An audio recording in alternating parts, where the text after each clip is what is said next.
ধারণা কি, কি আকীদা রাখতে? ইনার আলোচনা যেখানে হতো সেখানে যেতে না, আড্ডা দিয়ে বেড়াতে, ওটাও প্রশ্নের ব্যাপার মধ্যে আছে। কেন, যে যাকে ভালোবাসে তার কথা শুনতেও ভালো লাগে, তার কথা বলতো, এটা তো প্রেমের পরীক্ষা। এতগুলো মানুষ জড়ো হয়েছে, তুমি ঘরে যদি মনে করো বসে শুনে নিলে হয়ে যেত, তাহলে এত টাকা খরচ করার কোনো প্রয়োজন ছিল না। এতগুলো লোক বসেছে, তুমি যদি মনে করো যে আমি ওই চায়ের দোকানের টেবিলে বসেই শুনে নেবো, খনি হয়ে যেত, তাহলে তো সবটাই মিটে যেত। আমাকেও ফুরফুরা শরীফে রাখতেন, ব্লুটুথ সিস্টেম ওখানে অজ করতাম, শুনে নিতেন। এসব করার কি দরকার? এই প্যান্ডেলটা করতে কম খরচ নাকি আজকের বাজারে? এগুলো বুঝতে হবে। বয়স ভালোই হচ্ছে, এরপরও আমাদের ছেলেরা বুঝছে না। আজকে লোক দেখবেন ভাড়া করে লোক নিয়ে যায় নেতারা। কেন? আমার লোক বেড়েছে, কি দেখানোর একটা ব্যাপার থাকে না? থাকে না? তাহলে কি হবে? যেগুলো কিছু বোঝে না সেগুলো দেখবেন ভারী পাল্লা দেখে সেদিকে হাওয়া দেয়। তাহলে আজকে সব অনুষ্ঠানে তুমি আমি যেতে শুরু করেছি, কিন্তু যেখানে যাওয়া হারাম সেখানেও দেখো আমাদের ছেলেদের মুখ দেখা যাচ্ছে। আমাদের মেয়েগুলো বোরখা পরে মেলায় ঘুরছে, দেখা যায় না? যায় না? আচ্ছা, হারাম মেলা মানে হারাম। যেখানে গান বাদ্য যত্ন হয়, ড্রামা নাটক ধোকা দিবার কর্মকাণ্ড হয়, সেখানের পুরো কর্মকাণ্ডটাই হারাম। কোন পীর সাহেব নিয়ে এসে ফু দিয়ে জায়েজ করা যাবে না, হারাম হারাম। আর হারাম আমার বাপ তৈরি করেনি, হালালও আমার দাদু করেনি। হারাম হালালের ফতোয়া দিবার ক্ষমতা নবী কামলিওয়ালাকে আল্লাহ দিয়েছে। জোরে বলুন সুবহানাল্লাহ। আর মুখ তিনার, কথা কিন্তু আল্লাহ। তিনি শরিয়াত, তিনি যা বলেছে সবটাই শরিয়াত। তো যাক, আমি প্রথমেই বলে নিই, যারা আমার নেতার কথা শুনতে চান বসুন ধৈর্য ধরে, আমার নেতার কথা শোনাবো। আর আল্লাহ আমার নেতার কথা শুনলে বিরিয়ানি পাবেন কি আমি জানি না, করেছে কি আমি জানি না। মরা মুরগি চিকেন বিরিয়ানি পাবেন কি তাও জানি না। 200 টাকা করে দেবে কি কমিটি আমি তাও জানি না। কিন্তু এটা জানি, আমার নেতার কথা শুনে যে মুখগুলো খুশি হয় ওই মুখগুলো জান্নাত দেবে আল্লাহ। জোরে বলুন সুবহানাল্লাহ। এটা আমি জানি। আর এই কথা আমার তৈরি নয়, আল্লাহর কথা। কথা বুঝে আসছে? হা হা। সবাই দাঁড়ায় নিজের লিডারের প্রশংসা করে, যেই দাঁড়ায় মেম্বারে বা স্টেজে, আমার নেতা এই, আমার নেতা ওই, আমার নেতা এই, আমার নেতা ওই। তা আমি যখন এসেছি আমি তো আমার লিডারের কথাই বলবো। আমার লিডার এমন একজন যার সম্বন্ধে সৃষ্টিকর্তা ওয়াজ করে। আমার নেতার ওয়াজ সৃষ্টিকর্তা করে। জোরে বলুন সুবহানাল্লাহ। এই গত মাসটা চলে গেল, রবিউল আউয়ালের মাস। সমস্ত নবীদের রূহকে আল্লাহ এক জায়গায় করেছে, করে আল্লাহ ওয়াজ শুরু করেছে। কেমন মেম্বার ছিল রুহের জগতে আল্লাহ ভালো জানে। মেম্বারে জালুয়াগার হয়েছেন, কুদরতিভাবে কেমনভাবে উঠেছেন আল্লাহ জানে। কেন আল্লাহ নিয়ে বেশি চিন্তা করতে আল্লাহ নিজে মানা করেছে, যে আমাকে নিয়ে বেশি চিন্তা করবি না, আমার কুদরত নিয়ে চিন্তা কর। আর আল্লাহর একটা কুদরতের কথা বলছি, একটা কুদরত। পৃথিবীতে 700 কোটি মানুষ আছে। কত কোটি? কম বেশি 1 লিটার করে পানি খায় ডেলি। 700 কোটি লিটার পানি ডেলি একটা মানুষ খায়। ধরুন, আমার আল্লাহর কত বড় ক্ষমতা বুঝছেন? 1 লিটার কেউ খায়? উজু যখন করে তো কল ফুল ছেড়ে দেয়, হু করে পানি পড়ছে। গোসল করছি তো করেই যাচ্ছি, এ পানি কিন্তু আল্লাহ দেয়। এই একটা নিদর্শন বলছি। আর আল্লাহর কায়নাতে যা কিছু আছে সব থেকে বড় নিয়ামতের নাম কি বলুন? বলবেন তো? সব থেকে বড় নিয়ামতের নাম হলো মুহাম্মদ সাল্লাল্লাহু আলাইহি সাল্লাম। জোরে বলুন সুবহানাল্লাহ। পানিও হয়েছে তিনার ওসিলায়, সব তিনার খাতিরে। অনেকে বলে পানি ছাড়া বাঁচা যায় না। এটা আম মানুষের কথা। আশিকদের কথা রসুল ছাড়া বাঁচা যায় না। জোরে বলুন সুবহানাল্লাহ। আশিকরা পানি ছাড়াও বাঁচতে পারে, রসুল ছাড়া বাঁচতে পারে না। এবার আশিক বলতে কি? ওই নামাজ কাজা করে দে বড় চুল লেগে পীর সাহেব সেজে ঘুরে বেড়াবে, ওকে আশিক বলা হয় না। আশিক বলা হয় সিদ্দিকে আকবরকে, ফারুকে আজমকে, উসমান গনিকে, মৌলা আলীকে। হ্যাঁ, আমার 5 দাদুজান হুজুরও আলহামদুলিল্লাহ ওনাদের মতো অত বড় না হলো ইনারাও আশিকে রসুল ছিলেন। জোরে বলুন সুবহানাল্লাহ। তাই আমি বলবো মোহব্বতের সঙ্গে একবার দরুদ শরীফ পড়েন। আল্লাহুম্মা সাল্লি আলা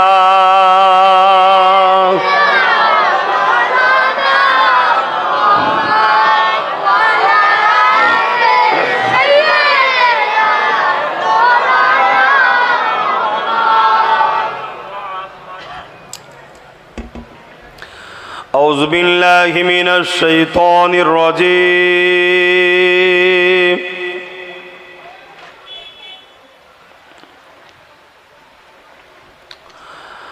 بسم الله الرحمن الرحيم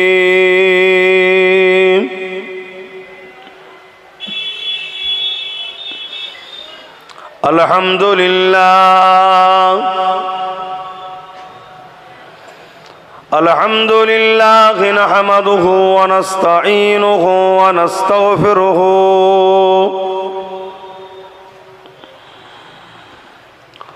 ونؤمن به ونتوكل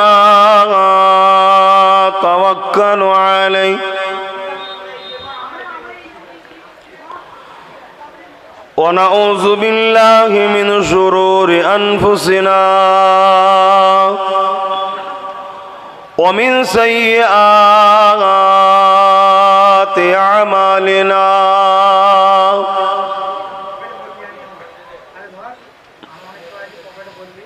من يهدي الله فلا مضل له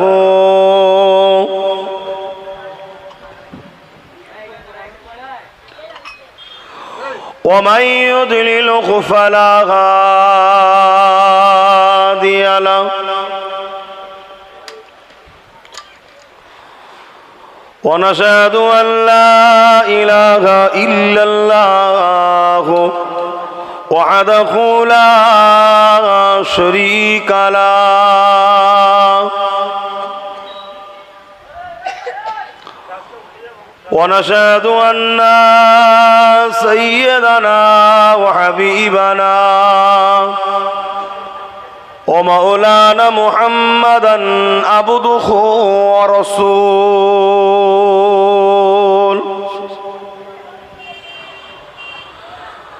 أما بعد فيا أيها الحاضرون رحمكم الله قال الله تعالى في كلام المزيد والفرقان الحميد إن الله وملائكته يصلون على النبي يا أيها الذين آمنوا صلوا عليه وسلموا تسليما اللهم صل على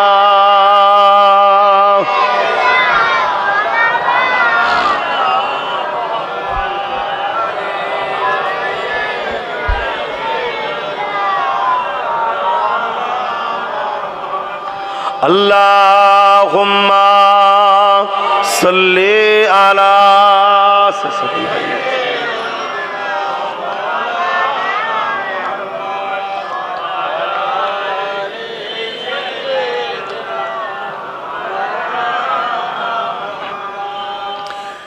দরুদ শরীফ এটা আমাদের ধর্মীয় একটা কাজ। ইমানদারদের জন্য অনেক ডিউটি আল্লাহ দিয়েছে, কাজ দিয়েছে, তার মধ্যে একটা দরুদ। সল্লু, দরুদ পড়ো, এটা আল্লাহর হুকুম। ফায়দা নামাজ আল্লাহর হুকুম, রোজা আল্লাহর হুকুম, হজ আল্লাহর হুকুম, আমরা করেছি করছি, কবুল হয়েছে কেউ জানি না। কোন ইবাদত কবুল হয় কেউ জানে না। बस एक वाहिद एक अमल है ना दरूद যেটা পড়ার সাথে সাথেই কবুল হয়ে যায়। জোরে বলুন সুবহানাল্লাহ। কেন সবটা নিজের দিকে দরুদ আমরা ডাইরেক্ট নবীর ওপরে পাঠাই না। আমরা দরুদ পড়ি নবীর জন্য, কিন্তু আল্লাহকে বলি আল্লাহ আপনি নবীর ওপরে দরুদ অর্থাৎ শান্তি ও বরকত দেন। জোরে বলুন সুবহানাল্লাহ। আল্লাহকে আমরা বলি, আল্লাহ আমাদেরকে বলেছে সল্লু দরুদ পড়ো, কিন্তু আমাদের হাইসিয়াত কি আছে আমার নবীকে নজরানা দেব? তাই আল্লাহর কাছে আবার আমরা ঘুরিয়ে দিই মালিক আপনি দেন আমাদের পক্ষ থেকে। জোরে বলুন সুবহানাল্লাহ। তো এজন্যে দরুদ পড়তে দেরি, কবুল হতে দেরি হয় না। মান সাল্লা আলাইহা ওয়াহিদাতান সাল্লাল্লাহু আলাইহি আসরা, একবার দরুদ পড়লে 10টা গুনাহ মাফ হয়, 10টা নেকি পাওয়া যায়, 10টা মাকাম আল্লাহ বাড়ায়। জোরে বলুন সুবহানাল্লাহ। নবী বলছেন কিয়ামতের দিন আমার কাছের হবে তারা যারা আমার উপরে বেশি বেশি দরুদ পড়তো, এবং আমি নবী তাদের শাফাআতও করব। জোরে বলুন সুবহানাল্লাহ। সামান্য রোদে আমরা কত কষ্ট পাই, ময়দানে মাশার আরশে আজিমে ছায়া ছাড়া কোনো ছায়া থাকবে না, ছুটে ছুটে ছুটে ছুটে হাঁপিয়ে যাবেন, কিছুই পাবেন না। কেন এই জমিন সে জমিন নয়, কুল্লু মান আলাইহা ফান, সব ফানা হয়ে যাবে, এ ঘর বাড়ি কিছুই থাকবে না। নতুন করে আল্লাহ তৈরি করবে জমিনকে, আর আল্লাহ তৈরি করতে তো সময় লাগে না, শুধু বলেন কুন হো যা ফায়াকুন, সঙ্গে সঙ্গে হয়ে যায়। জোরে বলুন সুবহানাল্লাহ। ইনিই তো আমাদের আল্লাহ, ঠিক না? ইনিই তো আমাদের আল্লাহ, যিনি কত সুন্দর করে আমাদের তৈরি করেছে। দেখুন এক মায়ের 4টে ছেলে, একটা সাথে আর একটা মিল নেই, অথচ একটা কোম্পানি থেকে যত গাড়ি বেরোছে এক ধরনের। দেখুন কত কুদরত তিনার, কিভাবে আস্তে আস্তে মায়ের পেটে একটা বাচ্চা তৈরি হচ্ছে, অথচ মা ঘুমোচ্ছে, কোনো আওয়াজও পাচ্ছে না, কিছুই হচ্ছে না। হাড় তৈরি হচ্ছে, হাড়ের ভেতরে জেলি তৈরি হচ্ছে, জয়েন্ট হচ্ছে, তার উপরে কি বলে গোস্ত দেওয়া হচ্ছে, সেই গোস্তর মধ্যে আবার রগ রিসা, তার উপরে চামড়া দিয়ে কমপ্লিট করে 120 দিন পর আল্লাহ হুকুম দেয়। রূহ হচ্ছে হুকুম আল্লাহ, শরীরে চলে আসে, আসার পরে বাচ্চা মায়ের পেটে লড়ে ওঠে। আবার দেখো এইভাবে আস্তে আস্তে বড় হয়ে দুনিয়ায় আসলো। যখন আল্লাহ তাকে দুনিয়ায় পাঠালেন, এতে আবার নেবু দিয়েছে এক গাদা। দুনিয়া আসলেন, থাক আর আনতে হবে না বাপ, বস এটা নিয়ে বিলেন পড়ে না যায়। আমি আসছি সেই 24 পরগনা থেকে, এসে নামাজ পড়ার কোনো জায়গায় রাস্তায় সুযোগ পাইনি, একদম ডাইরেক্ট এসে এখানেই নামাজ পড়লাম। পরে একটু বুঝতে পারছেন একটু খেলে ভালো হয় তো। যাক, যে কথা বলছিলাম, দুনিয়ায় পাঠালেন আল্লাহ আমাদের ঘরে। চোখ আছে কিন্তু দেখতে পাই না। চোখ থাকলেই যে দেখতে পাবে এমনটা ঠিক নয়, চোখের রোশনি দিতে হয়, এটা আলাদা করে আল্লাহ দেয়। জোরে বলুন সুবহানাল্লাহ। কান আছে কিন্তু শুনতে পায় না, আল্লাহ পাক শোনা শ্রবণ শক্তি দেয়। আমাদের সমাজে দেখবেন অনেক ছেলে আছে, যখন কোনো শরীর দেখলে বুঝে যাবে না খুঁত আছে, তাকে সালাম দাও উত্তর দেয়নি। আপনি রেগে যাচ্ছেন, আরে বেয়াদব ছেলে, সালাম দিচ্ছি উত্তর দিসনি, তার মানে সে কানেও শোনে না বেচারি, আর মুখে বলতেও পারে না। কিন্তু আল্লাহ দেখুন আমাদেরকে কানে শুনতেও দিয়েছে, মুখে বলতেও দিয়েছে। কিন্তু এ সব কিছু দিয়েছে কে? এত কিছু দিবার পরও আল্লাহ কোনোদিন বলেনি আমাদের ঘরে তোদেরকে আমি এত কিছু দিয়েছি, আমার শুকরিয়া আদায় কর, আমি তোদের উপরে এহসান করলাম। একবারও আল্লাহ বলেন আমি এহসান করেছি তোদেরকে চোখ দিয়ে, কান দিয়ে, হাত দিয়ে। কিন্তু 12 রবিউল আউয়ালে যখন রাসূলুল্লাহকে পাঠালেন, পাঠিয়ে আল্লাহ বলেছেন আমি আমার হাবিবকে পাঠিয়ে তোদের উপরে এহসান করলাম। জোরে বলুন সুবহানাল্লাহ। চিন্তা করুন, তাহলে আমার চোখের থেকে দাম বেশি রসুলের, কানের থেকে দাম বেশি রসুলের, জিন্দেগির থেকেও দাম বেশি রসুলের। এটাই তো আল্লাহ বুঝাচ্ছে যে সব কিছুর থেকে দামি আমার দোস্ত মোহাম্মদ রসুল, তাকে পাঠিয়েছি তোদের কাছে, এটা আমি এহসান করেছি। সেই নবীর ওপরে দরুদ পড়ছি। একটু ভালোবাসায় সবাই পড়েন, একটু মহব্বতে পড়েন। কেন প্রত্যেকটা মুসিবতের সমাধান হচ্ছে রসুলের ওপর দরুদ পড়া। আপনারা নিশ্চয়ই এই ওয়াকিয়া শুনেছেন, একজন বাপ বেটা হজ করতে যাচ্ছে, রাস্তায় বিমার হয়ে বাপ ইন্তেকাল হয়ে গেছে, বাপের চেহারা বিকৃত হয়ে গেছে, বিকট এক জন্তুর ন্যায় চেহারা হয়ে গেছে। ছেলে তো পরেশান হয়ে গেছে, কি করে আমি একা মাইয়েত কেলে কি করব, আবার চেহারা বিকৃত, কাউকে লোক ডাকতে পাচ্ছি না। ঠিক এমন সময় একজন নেকাব পরা, নিজেকে ঢেকে রাখা একজন এসে আমার বাপের লাশের কাছে আসলো, মুখটা খুললো, হাতটা বুলিয়ে দিল, বাপের চেহারাটা আগের থেকেও সুন্দর হলো, নূর চমকাতে লাগলো। জোরে বলুন সুবহান। চলে যাচ্ছে। আমি জিজ্ঞেস করলাম, কে আপনি? এই মুসিবতে আমার কাজে লাগলেন কে? চেহারা তুলে বলছে, আমি তোমার নবী। জোরে বলুন সুবহানাল্লাহ। প্রতিদিন রাত্রিরে তোমার আব্বা ঘুমোবার সময় বা এক রায়াতে আছে ফজরের নামাজ বাদ 300 বার করে দরুদ পড়তো আমার ওপরে। আজকে কিন্তু সেই দরুদ আমার কাছে পৌঁছায়নি। তা আমি যখন খোঁজ নিলাম, খবর পেলাম তোমার বাপ ইন্তেকাল করেছে, এই অবস্থা। হায়, আমি মোহাম্মদের ওপরও দরুদ পড়েছে, সে আজ বিপদে পড়েছে, এটা হতে পারে না। তাই আমি এসেছি, এই কাজ করলো। তাহলে দরুদ সমস্যার সমাধান করে। জোরে বলুন সুবহানাল্লাহ। আপনাদেরও উচিত প্রতিদিন দরুদ পড়া। রাত্রিরে শুয়ে দরুদ বা ফজরে দরুদ বা শোবার সময় দরুদ পড়বেন।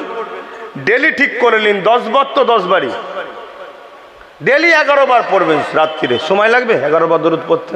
বিছানায় পিঠ দিয়ে 11 বার দরুদ শরীফ পড়ে শোবেন। বিয়ে থাকুক, অনুষ্ঠান থাকুক, জলসা থাকুক, যাই থাকুক, যখন আমি রাত্রিরে শোবো 11 বার দরুদ ঘুমোবার আগে পড়বো, এটা আমার মাকসাদ থাকবে।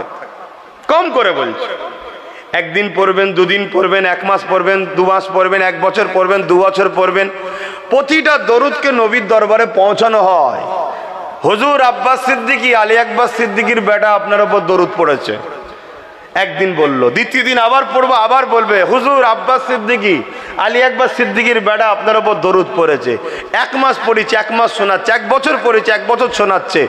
বারবার নবীর কাছে ফারিস্তা বলছে, আব্বাস সিদ্দিকী, আলী আকবর সিদ্দিকীর বেটা, আব্বাস সিদ্দিকী, আলী আকবর সিদ্দিকীর বেটা দরুদ পড়েছে। ইনশাআল্লাহ একদিন তো আমার আকা, আমাদের নবী জানতে চাইবে কে আব্বাস সিদ্দিকী। ব্যাস ওইটুকুই, আর লাগবে না, ওইটুকুই। দুনিয়াতেও কামিয়াবি, আখিরাতেও কামিয়াবি। জোরে বলুন সুবহানাল্লাহ। কেন আমার নবী হলেন দোনো জাহানের সুলতান। দুনিয়া সামান্য ছিচকে চোর নেতাদের কাছে নাম দিবার জন্য হাজারো চেষ্টা করছো, আর ইনি হলেন দোনো জাহানের সুলতান। আর এনাকে দোনো জাহানের সুলতান বানিয়েছেন কে? আল্লাহ। আল্লাহ কোন জিনিসের মুখাপেক্ষী নাই। আল্লাহ তিনি তেনার হাবিবকে তো মাকাম দিয়েছে। তাই সেই নবীর উপর দরুদ একটু ভালোবাসায় পড়ুন।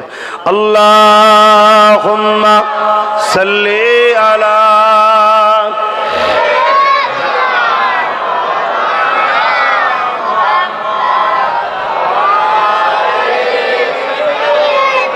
মাওলানা হুব্বে আহমদ আজলহি उसी ने में है मैं खाखों मेरा दिल मदीने में है हुब्बे हमाद अदल ही उसी ने में है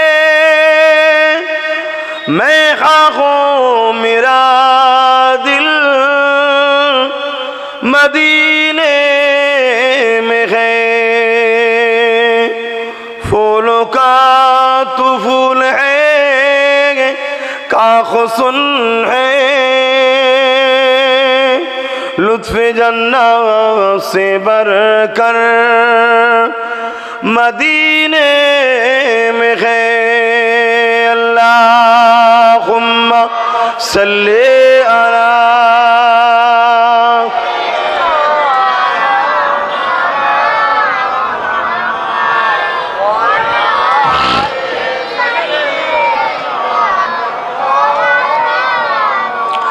कलमे ला इलाहा इल्लल्लाह, ला इलाहा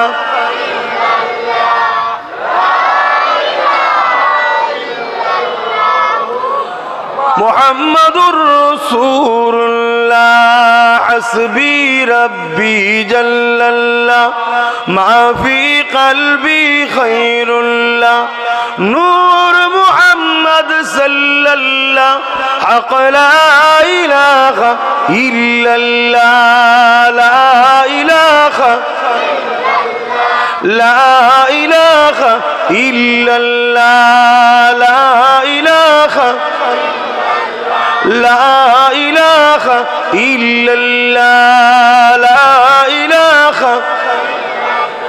ला इलाहा इल्लल्लाह मुहम्मदुर रसूलुल्लाह। अल्लाहुम्मा सल्ली अला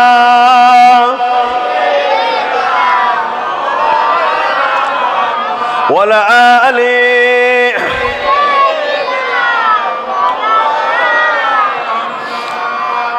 আমার আব্বা জানেরা, লম্বা চওড়া ভূমিকা নয়, সংক্ষেপ সময়। এই পৃথিবীটা কারো জন্য চিরস্থায়ী নয়। আজ আমরা বসে আছি, বেঁচে আছি, শুকরিয়া আদায় করি আলহামদুলিল্লাহ। কবর বড় কঠিন জায়গা। প্রতিদিন কবর মানুষের দিকে লক্ষ্য করে চিৎকার দিয়ে ঘোষণা দেয়, এ আল্লাহর দাস দাসীরা, তোমরা আমায় ভুলে আছো, অথচ আমার কাছে তোমাদেরকে ফিরে আসতে হবে। আমি কবর একা থাকার জায়গা, আমি কবর পোকামাকড়ের জায়গা, আমি কবর অন্ধকার জায়গা। আসার আগে তৈরি হয়ে আসো। কোরআনও এটাই বলে, ওয়াল তানজুরু নাফসুম মা কদ্দামাত লিগাদ। প্রতিটা নফসের উচিত পরকাল নিয়ে ভাবা, চিন্তা করা। আর পরকালে চলার প্রথম ঘাঁটিটা হলো কবর। আল্লাহ নবী বলছেন যে কবরে কামিয়াবি হয়, বাকি জায়গা তার জন্য কামিয়াবি হওয়াটা সহজ হয়ে যায়। জোরে বলুন সুবহানাল্লাহ। আর কবর এমন একটা ঘাঁটি, এমন একটা জায়গা, বলতে পারি এমন একটা বর্ডার, এমন একটা চেকিংয়ের জায়গা, যেখানে পার হওয়া খুবই মুশকিল ব্যাপার, খুবই মুশকিল। কেননা কবরের জমিনে কয়েক ধরনের হয়।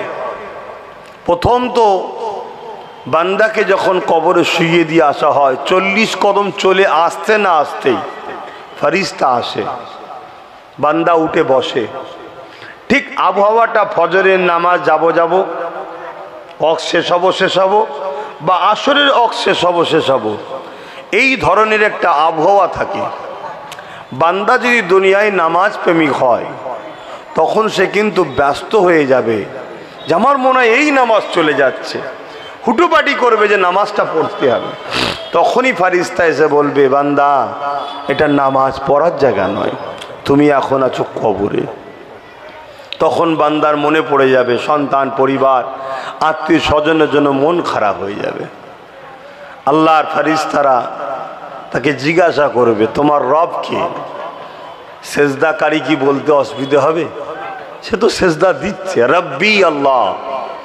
মা দীনুকা? দীন ইসলাম।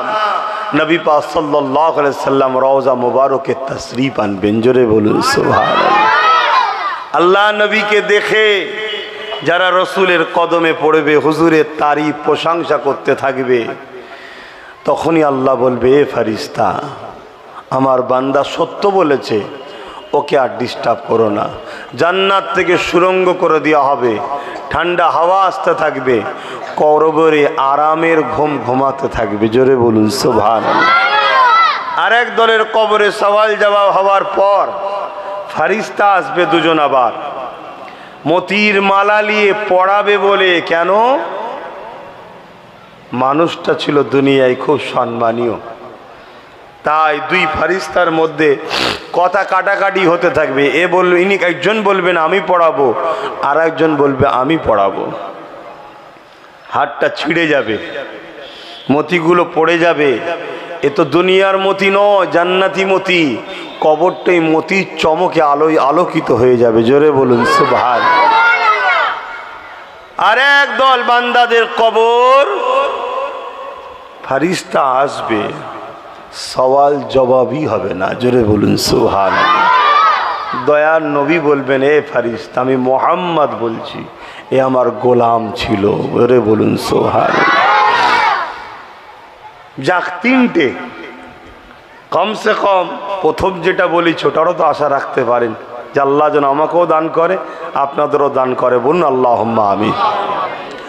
আর এক শ্রেণীর কবর হবে, আল্লাহ নবী বলছেন, যেটা জাহান্নামের একটা গর্ত হবে। 99টা সাপ থাকবে, এক একটা সাপের দুটো করে মুখ থাকবে। ওই সাপ যদি দুনিয়ায় নিঃশ্বাস ফেলে, এই দুনিয়ায় আর গাছপালা গজাবে না, এত খাতারনাক। আল্লাহ তা থেকে আমাদেরকে হেফাজত করে। বলুন আল্লাহুম্মা আমিন। এই সব কিছুর আগে এই দুনিয়াবি জিন্দেগিটাই আল্লাহ আমাদেরকে পাঠিয়েছে পরীক্ষার জন্যে। কিসের পরীক্ষা? আল্লাহ জমিন আসমান সব দিয়েছে, দিয়ে আমাদেরকে পরীক্ষা নিচ্ছে। ইল্লা লিয়াবুদুন, আল্লাহ দাসত্বের পরীক্ষা। আল্লাহ দাসত্ব কি? মা আতাকুমুর রাসূল ফাখুযুহু ওয়া মা নাহাকুম আনহু ফান্তাহু। রাসূল যা আদেশ করেছে মেনে নাও, নবী যা নিষেধ করেছে ছেড়ে দাও। তাহলে আমরা যদি আল্লাহর দাসত্ব করতে চাই, তাহলে রাসূলকে ফলো করতে হবে। কেন? আল্লাহর সৃষ্টি কায়নাতের মধ্যে ফারিস্তাকেও নিয়ে নিলাম, সব নিয়ে নিলাম, মুহাম্মদ রসুলের মতো অত বড় আল্লাহ দাসত্ব দ্বিতীয় কেউ করেনি। জোরে বলুন সুবহানাল্লাহ। কে কত টাকার মালিক, ওটা আল্লাহর কাছে কিছু দাম নাই। কে কত বড় মুফতি, আল্লাহর কাছে কিছু দাম নাই।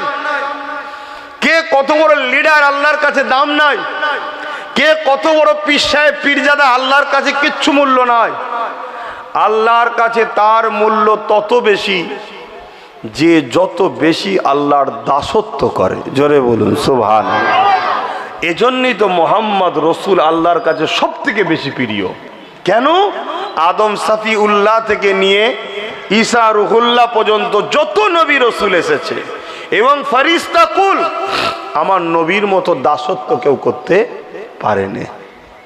এবং খোদ রসুলও বলেছে যে আমি আল্লাহর প্রেমে, দিন ইসলামের আল্লাহর প্রেমে আমাকে আল্লাহ যেভাবে পরীক্ষা নিয়েছে, অন্য কোনো নবীদেরকে আল্লাহ পরীক্ষা নেয়নি, অন্য কাউকে নেবে না। আমাকে এত কঠিন কঠিন পরীক্ষা নেওয়া হয়েছে, কিন্তু আল্লাহর প্রেমে সব পরীক্ষায় তিনি কামিয়াবি হয়েছেন। জোরে বলুন সুবহানাল্লাহ। যেমন একটা পরীক্ষা বলে যায়, আল্লাহ নবী হযরত ইব্রাহিম আমার রাসূলুল্লাহ নিজের খুনের সন্তান, আর এক কোলে হযরত ইমামে হুসাইন আমার নবীর অন্তরের সন্তান, হযরত মাওলা আলীর খুনের সন্তান, খাতুনে জান্নাতের সন্তান, দুজনকে নিয়ে আল্লাহ নবী বসে কথা বলছে, আদর করছে। দুটো বাচ্চা আল্লাহ নবীর সঙ্গে, নানা জানের সঙ্গে এবং আব্বা জানের সঙ্গে বড় কোলে বসে দুজনে আনন্দ খুশি করতে লেগেছে। ঠিক এমনই সময় হযরত আজরাইল আলাইহিস সালাম চলে আসলেন। হযরত জিবরাইল আলাইহিস সালাম চলে আসলেন। ইয়া রাসূলুল্লাহ, হাবিবাল্লাহ, আল্লাহ আপনার উপরে ছেড়ে দিয়েছে, এই দুটো বাচ্চা একসাথে দুনিয়ায় থাকতে পারবে না, দুজনের মধ্যে একজনকে নেন আর একজনকে কুরবান করে দেন। দয়ার নবী, নূরে নবী, রহমতের নবী দুশ্মন পানি চাইলে পান করায়, দুশ্মনের কষ্ট হলে কাঁদে। যে হত্যা করতে এসেছে নবীকে, সেও যদি বিপদে পড়ে নবী তাকে সাহায্য করে। সেই দয়ার নবী এইরকম একটা পরীক্ষায় একবার নিজের সন্তানের দিকে তাকায়, আর একবার ইমামে হোসেন হুজুরের দিকে তাকায়। আহারে, দুটো বাচ্চা জানে না এখনই কার ইন্তেকাল হয়ে যাবে। তারা দুজন তো খেলা করছে, যেমন এখানে বাচ্চাগুলো বসে বসে খেলা করে। এরা জানে এদের ভবিষ্যৎ কি আছে? কিছুই বোঝে না। এরা এখন বেগুনা।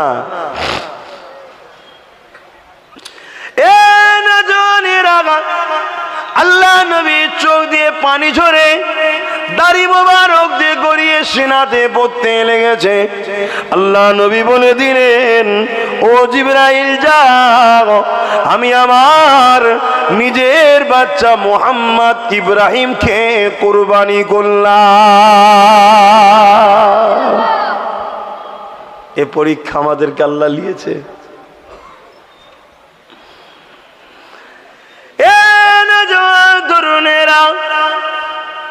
এ দুনিয়ার মায়াজালে জড়িয়ে আমাদের দুনিয়াও বরবাদ হয়ে যাচ্ছে, আখিরাতও বরবাদ হয়ে যাচ্ছে।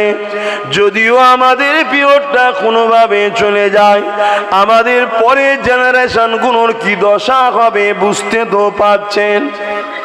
দুনিয়া দুনিয়া করতে করতে দুনিয়া আমাদেরকে ধরা দিল না, আর আখিরাতটাও বরবাদ হয়ে গেল। এই মুসিবত থেকে যদি উদ্ধার হতে চান, আসুন রাসূলুল্লাহকে মুহাব্বত করি, নবী পাককে পিয়ার করি, নবী পাককে ভালোবাসি, নবী পাকের কদমে নিজের জান মালকে কুরবান করে দিই। কেননা আল্লাহ আমাদের সঙ্গে কথা দিয়েছে, তোমরা তোমাদের জান মালের বিনিময়ে আমার জান্নাতকে খরিদ করে লাও। কোন জিনিসকে কিনতে গেলে দেখতে লাগে, তাই আমাদের পক্ষ থেকে এবং আল্লাহর পক্ষ থেকে বিচখানে যিনি দাঁড়িয়েছেন উনি হলেন মুহাম্মদ রাসূল। তাই আমার রাসূলকে আল্লাহ ডেকে নিয়ে গেছে, হাবিব আপনি আসুন, আমার বান্দাদের ঘরে জান মাল আমি দিয়েছি, আবার সেটা যদি আমার রাস্তায় খরচ করে, এর বিনিময়ে আমি আল্লাহ যে জান্নাতটা দেবো, ওই জান্নাতটা আপনি একবার দেখে যান।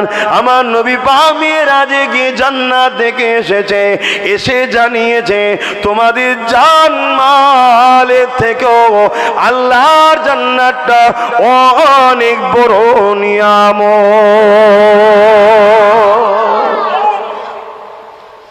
জান যদি দিতে নাও চাই তাও তো আল্লাহ নেবে।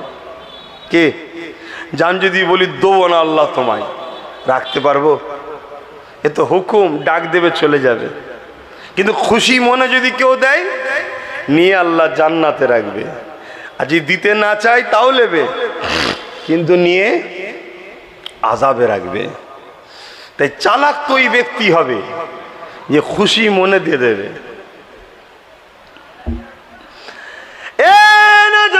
তরুণেরা, আব্বা জানেরা, মায়েরা, বোনেরা, এই জমিনের উপরে আমাদের সর্বপ্রথম কাজ কি? সর্বপ্রথম কাজ হলো ঈমান আনা। কি ঈমানটা কি জিনিস? ঈমান হলো আল্লাহ নবীকে রাসূল বলে চিনে, নিজের জানের থেকে বেশি ভালোবেসে আদবের সাথে মেনে নেওয়ার নাম হলো ঈমান। যেটা করতে পারবে তার জন্য এবারে কাজ হলো 5 ওয়াক্ত নামাজ, 1 মাস রোজা, মালদার যদি হয় শতকরা 2.5 টাকা যাকাত, এবং একবার হলো আল্লাহর কাবাকে তওয়াফ করা, হজ করা। এ নওজোয়ান তরুণেরা, ঈমান যদি না থাকে, নামাজ রোজা যাকাত দান খায়রাত এগুলো হলো আমল। এই আমলটা কোনো কাজে লাগবে না। ইমানদার যখন নামাজ পড়ে তখন আমল হয়, ইমানদার যখন রোজা রাখে তখন আমল হয়, ইমানদার যখন কাবাকে তওয়াফ করে তখন আমল হয়, ইমানদার যখন দান করে তখন নেকি হয়। নাই করোনা মহামারীর সময় চীনের প্রেসিডেন্টও ভয়ে মসজিদে ঢুকে নামাজ পড়েছে, ওই নামাজ কিন্তু আমল নয়।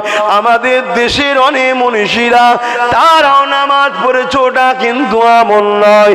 ইমানদার যখন সিজদা দেয় তার কপালটা আল্লাহ পাকের কুদরতি কদমে পড়ে যায়।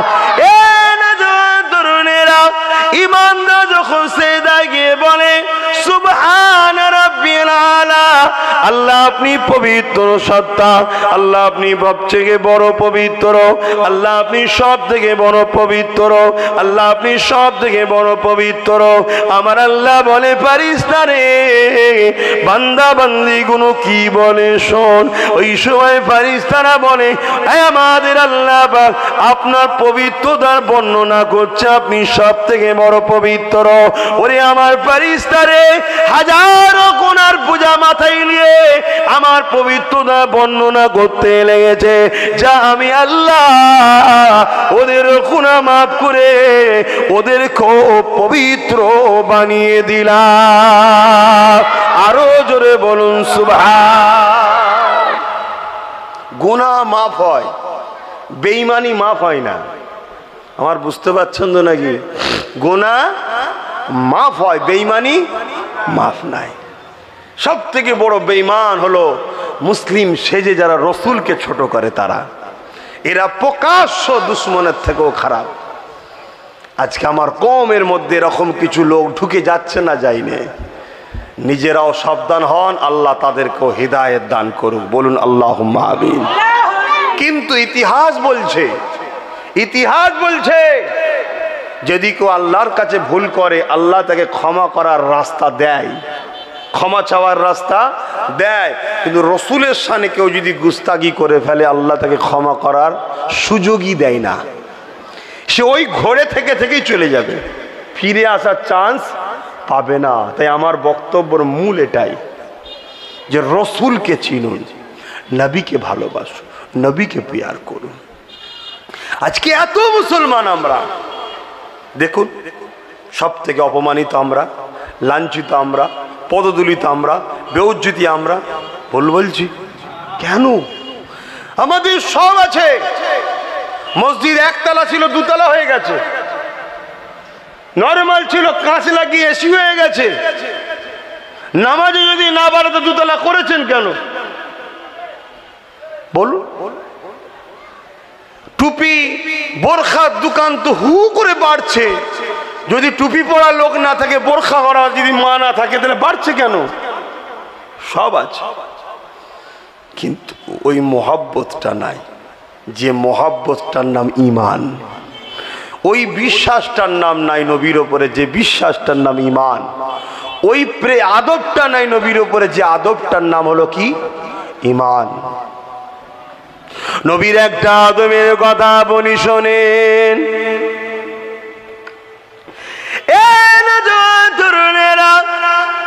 আব্বা জানেরা, মায়েরা, বোনেরা, ইমানটাকে ঠিক করে নেন। ইমান এমন একটা পাওয়ারের জিনিস, ইমান এমন একটা ক্ষমতার জিনিস। হাজারটা যদি তুমি পাপ করে ফেলো, ইমান তোমাকে আস্তে আস্তে আস্তে হাজারটা পাপ থেকে সরিয়েও দেবে এবং হাজারটা ভালো কাজ করিয়ে তোমায় নিয়ে যাবে।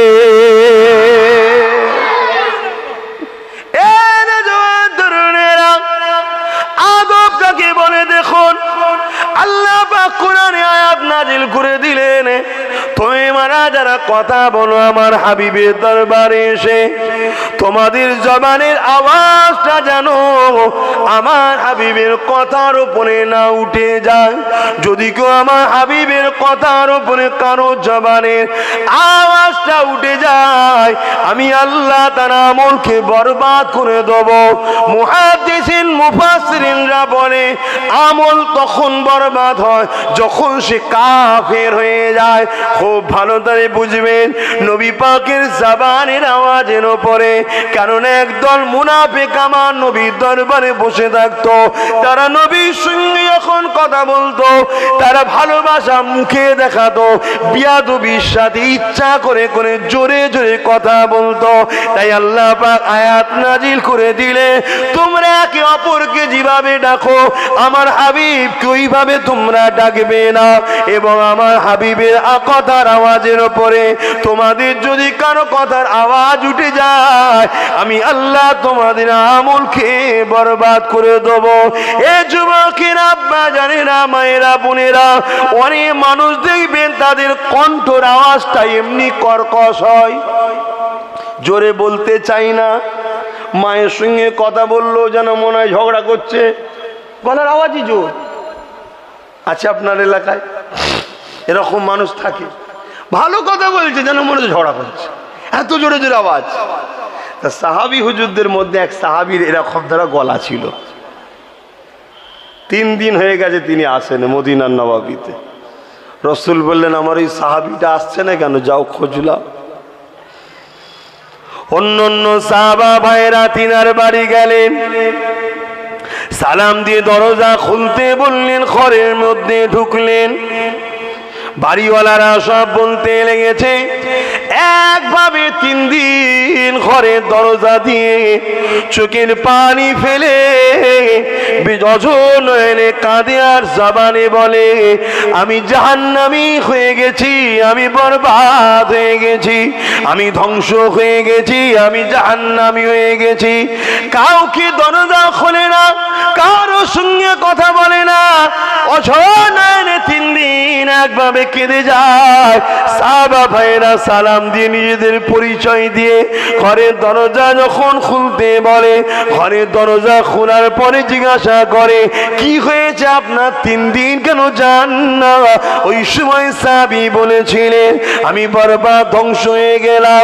3 দিন আগে নবীর দরবারে বসেছিলাম, জিবরিল এসে আয়াত নাজিল করেছে, তোমাদের গলার আওয়াজ যেন নবীর আওয়াজের উপরে না হয়ে যায়, তাহলে আমি আল্লাহ তোমাদের জিন্দেগির সমস্ত আমলকে বরবাদ করে দেব। 100 হজ থাকলেও বরবাদ, 60 বছর নামাজ থাকলেও বরবাদ, যত কুরবানি থাকুক বরবাদ। কেন? এগুলো আমল। বুঝছেন তো নাকি? নবীর মাকাম বুঝছেন তো? হ্যাঁ, সারা জীবন রোজা রেখেছে, বছরে 5 দিন ছাড়া, তাও বরবাদ। আজকে দিনও যারা উমরা হজ করতে যান বা উমরায় যান, মদিনা শরীফে গিয়ে জবানের লাগাম দিয়ে রাখবেন। কেন? নবী মরা নয়, হায়াতুন নবী। আজ ওই আয়াত এখনো প্রযোজ্য চলছে। ওখানে গিয়ে অনেকে দেখি ফটো তোলাতে ব্যস্ত, সেলফি করাতে ব্যস্ত। যে যা করছে করুক, আপনারা যদি আমাকে ছেলের মতো ভাইয়ের মতো ভালোবাসেন, সাবধান।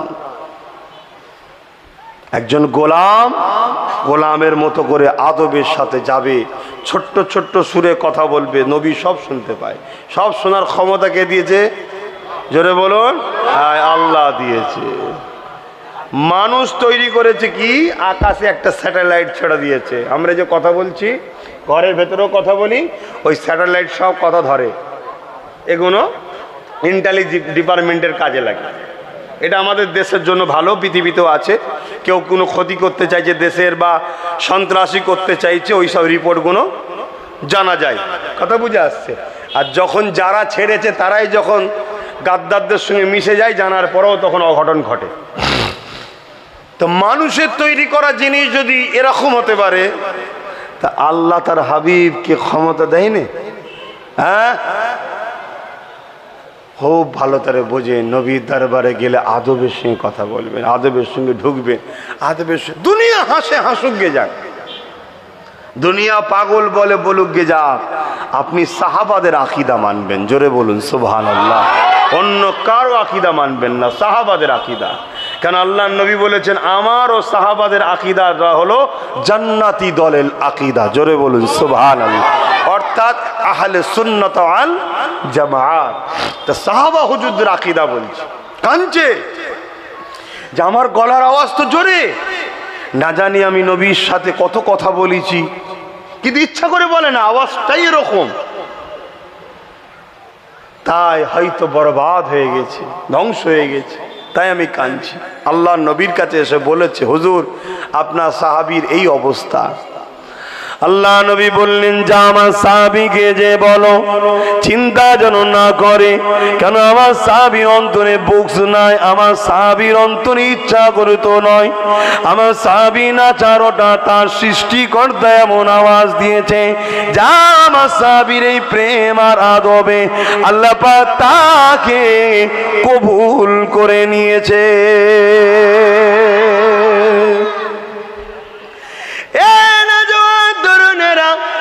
আল্লাহ নবী আর এক সাহাবীর কথা শোনেন, কেন সাহাবীরা আমাদের জন্য আকাশের তারকারাজি নাই, যাকে ধরবেন হৃদয়ের রাস্তা পেয়ে যাবেন। আমার নবী পাকের হাতে তৈরি করা ছাত্রদের নাম হলো সাহাবারা। এ যুবকেরা, তরুণেরা, বাবেরা, আল্লাহ নবী নূর নবীর উট মুবারক, উটের এমন করে পিঠেতে যেটা বসা থাকে কাজাবা বলা হয়, ওটাকে একটা সাহাবী দৈনিক ফিট করতো। এটা ওই সাহাবীর দায়িত্ব ছিল। নবী পাক যখনই কোনো জায়গায় যাবে, উটের পিঠে বা ঘোড়ার পিঠে ওই কাজাবাটাকে, যেটা কাঠের লাকড়ি দিয়ে তৈরি করা হয়, ওটার উপরে আল্লাহ নবী বসে সফর করে। এ যুবকের একদিন গভীর রাতের দিকে বা রাতের শেষের দিকে আল্লাহ নবীর কোনো জায়গায় যাবার প্রয়োজন রয়েছে, তাই সাহাবীকে যখন বলা হয়েছে কাজাবাটা তৈরি করার জন্য, ঘোড়ার পিঠে ফিস্ট করার জন্য, ঠিক করার জন্য, কিন্তু এই সাহাবী সেদিন গোসল করাটা ফরজ হয়ে গিয়েছিল।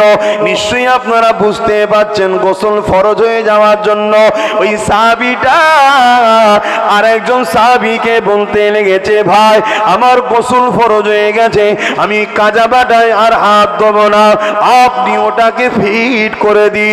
এখানটাই কিন্তু জানার বিষয়, কোরআনে কোনো জায়গায় আল্লাহ বলেনি তোমরা অপবিত্র হয়ে গেলে আমার নবীর জুতা মোবারকে হাত দিতে পারবে না, বা আমার নবীর ঘোড়ায় কাজাবা লাগাতে পারবে না, এমন কোন আয়াত কোরআনে নাই, এমন কোন কথা রাসূলুল্লাহ বলে যায়নি। কিন্তু সাহাবীর আদব দেখুন, আদব দেখো। এ যুবকেরা, অন্য সাহাবী ওই কাজাবাটাকে ফিট করেছে, নবী পাক উট বা ঘোড়ার পিঠে উঠে তিনি তিনার গন্তব্য স্থানে চলে গেছে। এই সাহাবী তখন কি করেছে, প্রচন্ড ঠান্ডার সময় ছিল, পানি গরম করে গোসল করেছে, কারণ এত ঠান্ডা ওই এলাকায়, শীতের সময় এত শীত হয়, মানুষ শীতে মারা যাবে, গরমের সময় এত গরম হয়, সবই জানে হাজিরা।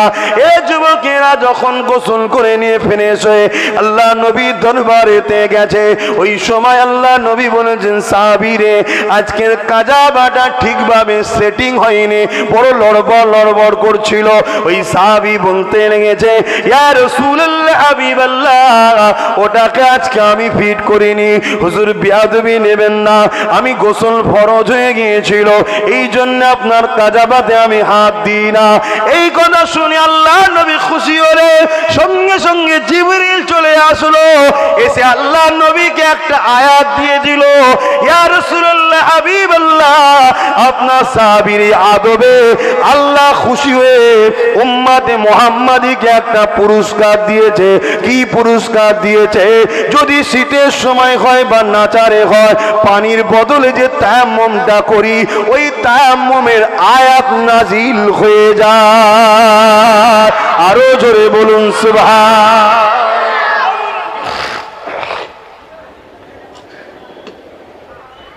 অনেকে বলে প্রেম আদব এসবলে কি হবে, আয়াত নাজিল হয়ে যাচ্ছে।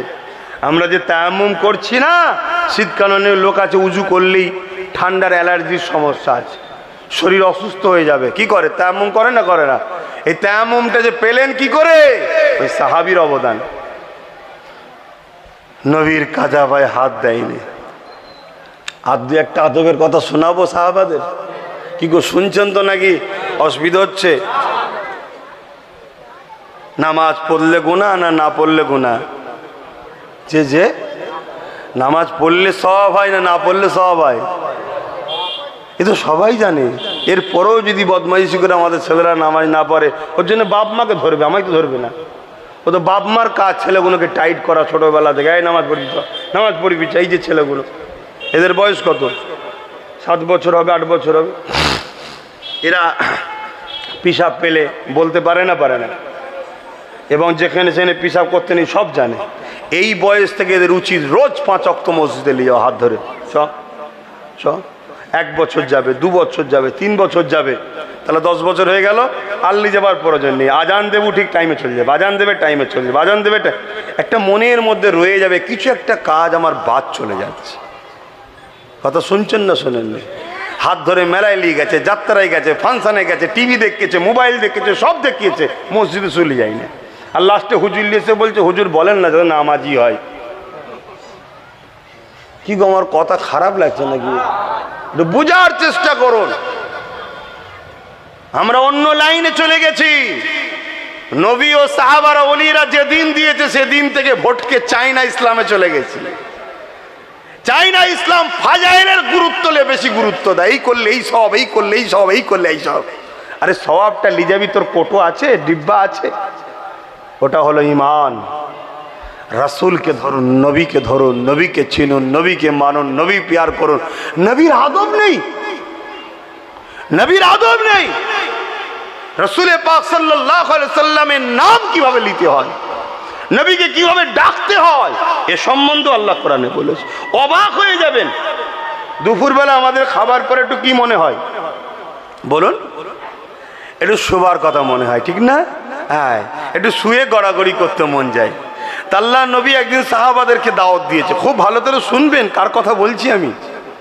আপনাদের কথাগুলো শুনে দিলটা খুশি হচ্ছে না দুঃখ হচ্ছে? জি, সব কথা শুনে কি করবো বল দেখি, এটা মনে হচ্ছে না তো কারো? যদি হয়ে থাকে আপনার ব্যাস সব গেছে। আপনার উচিত হবে নতুন করে কলেমা রদ্দ করে উপরে ইসলাম অ্যাকসেপ্ট করা, ঈমান আনা, তাওবাতিল্লাহ করা, আল্লাহর কাছে কাঁদা যে আল্লাহ আমি ধ্বংস হয়ে গেছি, আপনি হিদায়াত করুন। বারবার বলে যাচ্ছি, আমাদের কাজ আমেনার লালের কদমে যাওয়া। আর আমেনার লালের কে আল্লাহ যে ডিউটি দিয়েছে কি, আপনার কদমে যে আসবে তাকে আমার সঙ্গে জুড়ে দেন। জোরে বলুন সুবহানাল্লাহ। এটা হচ্ছে রাসূলুল্লাহর কাজ। তাই আমরা চেষ্টা করছি, বা আমি চেষ্টা করছি যতটুকু পারি, যাকে পাই রসুলের প্রেমের কথা বলি। নবীকে ভালোবাসো, নবীকে প্যার করো, নবীকে ভালোবাসো, নবীকে প্যার করো, নবীকে ভালোবাসো, নবীকে প্যার করো। হতে পারে নবীর প্রেম আছে অথচ দুনিয়ায় আমলের জিন্দেগি নাই, এটা উচিত তো নয়, প্রেমের নাম নয়। প্রেম তো রসুল যেটা পছন্দ করে সেটা করা। তারপরেও যদি কোনো বদমাইশ ছেলে হালকা বয়সে বদমাইশি করে কিন্তু রসুলকে সত্যি অগাধ প্রেম করে, হতে পারে একদিন রাত্রিরে নবীর দেখা হয়ে যাবে। নবী বলবে, এই বদমাইশ, তুই আমায় ভালোবাসিস তো নামাজ পড়িসনি কেন? আমায় ভালোবাসিস তো রোজা রাখিসনি কেন? তখন সে বলবে, হুজুর আপনি দোয়া করেন। নবী বলবেন, যা, কাল থেকে হয়ে যাবে, ব্যাস ওই হয়ে গেল, ও সব হয়ে যাবে। জোরে বলুন সুবহানাল্লাহ। আর নবী বাদ দিয়ে আপনি যত ছুটোছুটি করেন কিচ্ছু পাবেন না। আমার কথায় একমত হতে পারছেন? তাই বাবা তোমরা চুপ করো। আব্বা, আপনারা আমার কথায় একমত হতে পারছেন তো? আব্বা দেখেন, বাপ আমি যতটুকু আল্লাহ আমাকে জ্ঞান দিয়েছে, আমি আমার জ্ঞান, আমার ক্যালকুলেশনে, আমার যতটুকু আল্লাহ হাইসিয়াত দিয়েছে তা থেকে আমি একটাই বুঝেছি, আল্লাহ আমাদের ঘরে সব আমেনার লালের কদমে জড়ো হতে বলেছে। আর আমেনার লালকে বলেছে, যে তোমার কদমে আসবে তাকে সিদ্দিক আকবর বানাবে, ফারুক আজম বানাবে, উসমান গনি বানাবে, মৌলা আলী বানাবে, তাকে সুলতানে হিন্দ বানাবে, তাকে জামানার মুজাহিদ আবু বকর বানাবে। এগুলো সব তোমাকে পাওয়ার দেওয়া রইল, তুমি হাবিব চালিয়ে যাও। জোরে বলুন সুবহানাল্লাহ। এগুলো আপনি করে যান, এগুলো আপনাকে দিলাম। তা আমাদের কাজ রাসূলুল্লাহর কদমে জুড়া, নবী পাকের কাজ আমাদের ঘরে আল্লাহর কুদরতি কদমে জুড়ে দেওয়া। তো নবী যদি কাছে না যায় তাহলে আল্লাহর সঙ্গে জুড়বেন কে? কাউকে তো ডিউটি দেয়নি, আল্লাহ দিয়েছে নাকি? গওস পাককে আল্লাহ দিয়েছে, সুলতানে হিন্দকে আল্লাহ দিয়েছে, কাউকে আল্লাহ দায়িত্ব দেয়নি। তো আল্লাহ তো মোহাম্মদ রসুলকে দায়িত্ব দিয়েছে, আপনি যান আমার সঙ্গে আমার বান্দাগুলো সম্পর্ক জুড়ে দেন। জোরে বলুন সুবহানাল্লাহ। আমার নবী পাকের আর একটা আদবের কথা শোনেন, সাহাবাদের আকীদা কেমন ছিল। আল্লাহ নবীকে মক্কা জালিমেরা অত্যাচার জুলুম যখন করতেছিল, আমার নবী পাক আল্লাহর হুকুমে ইয়াসরিবে চলে গেলেন। দীর্ঘ 6-7 বছর পর আল্লাহ নবী উসমান গনিকে পাঠালেন, যান মক্কার জালিমদেরকে বোঝান, তাদেরকে যে বোঝান, মক্কার ক্ষমতাশালী শাসকদের বোঝান যে আমি রাসূল আমন করে আসবো, কাবাটা তওয়াফ করবো, চলে যাব, আমাকে কাবা শুধু তওয়াফ করবো, এই মক্কাতে যেন প্রবেশ করতে দেওয়া হয়, কেন আমি রাসূলুল্লাহ লড়াই করতে চাই না।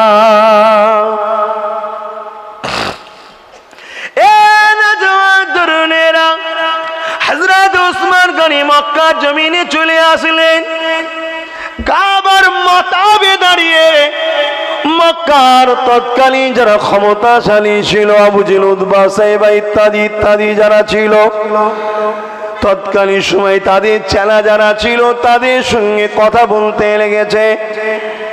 এ মক্কার ক্ষমতাশালী লোকেরা, মুহাম্মদ রাসূল আমাকে পাঠিয়েছে, তিনি আসবেন, কাবা তওয়াফ করবেন, চলে যাবে, তিনি ঝগড়া চান না, তাই তোমরা তাকে বাধা দিও না। তারা একটাই কথা বলেছিল, উসমান আমরা তিনাকে মক্কায় ঢুকতে দেব না। এটা আজকে প্রথম নয়, এর আগেও কয়েকবার হয়েছে। আল্লাহর নবী এর আগেও কয়েকবার আসতে গেছে, কিন্তু নবী পাককে বাধা দিয়েছে। আল্লাহর নবী যদি ঠেলে আসে তাহলে কি হবে? লড়াই হবে তো। আল্লাহর নবী লড়াই করতে চাইছেন না। খুব ভালো করে শুনবেন, উসমান গনি ঠিক এই মুহূর্তে মক্কার জালিমরা বলল, উসমান মুহাম্মদ রাসূলকে ঢুকতে দেবো না, তবে তুমি যখন চলে এসেছো, তুমি কাবাটা তওয়াফ করলা, কোথায় দাঁড়িয়ে আছে তখন? মাতাবে, কাবা শরীফের চাতানে দাঁড়িয়ে আছে। আর আল্লাহ নবীও বলে দেয়নি, উসমান আমাকে যদি তওয়াফ না করতে দেয় তুমি যেন তওয়াফ করবে না, নিষেধও করেনি, কোরআনেও কোনো জায়গায় নিষেধ নাই।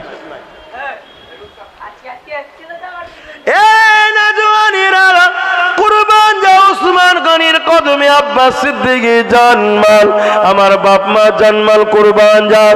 আর কি আদব তিনাদের ছিল, কি প্রেম তিনাদের ছিল। তিনারা তখন উসমান গনি বলতে লেগেছে, এ মক্কা জালিমেরা তোমরা কি মনে করো উসমানকে? উসমান কাবাকে সম্মান করে, উসমান কাবাকে কিবলা বানিয়েছে, উসমান কাবাকে প্রেয়ার করে, উসমান কাবাকে তওয়াফ করে, উসমান কাবাকে মহব্বত করে। তবে মনে রেখে দাও, কাবার সঙ্গে আমার সম্পর্ক নিসবত মুহাম্মদ রাসূলকে নিয়ে,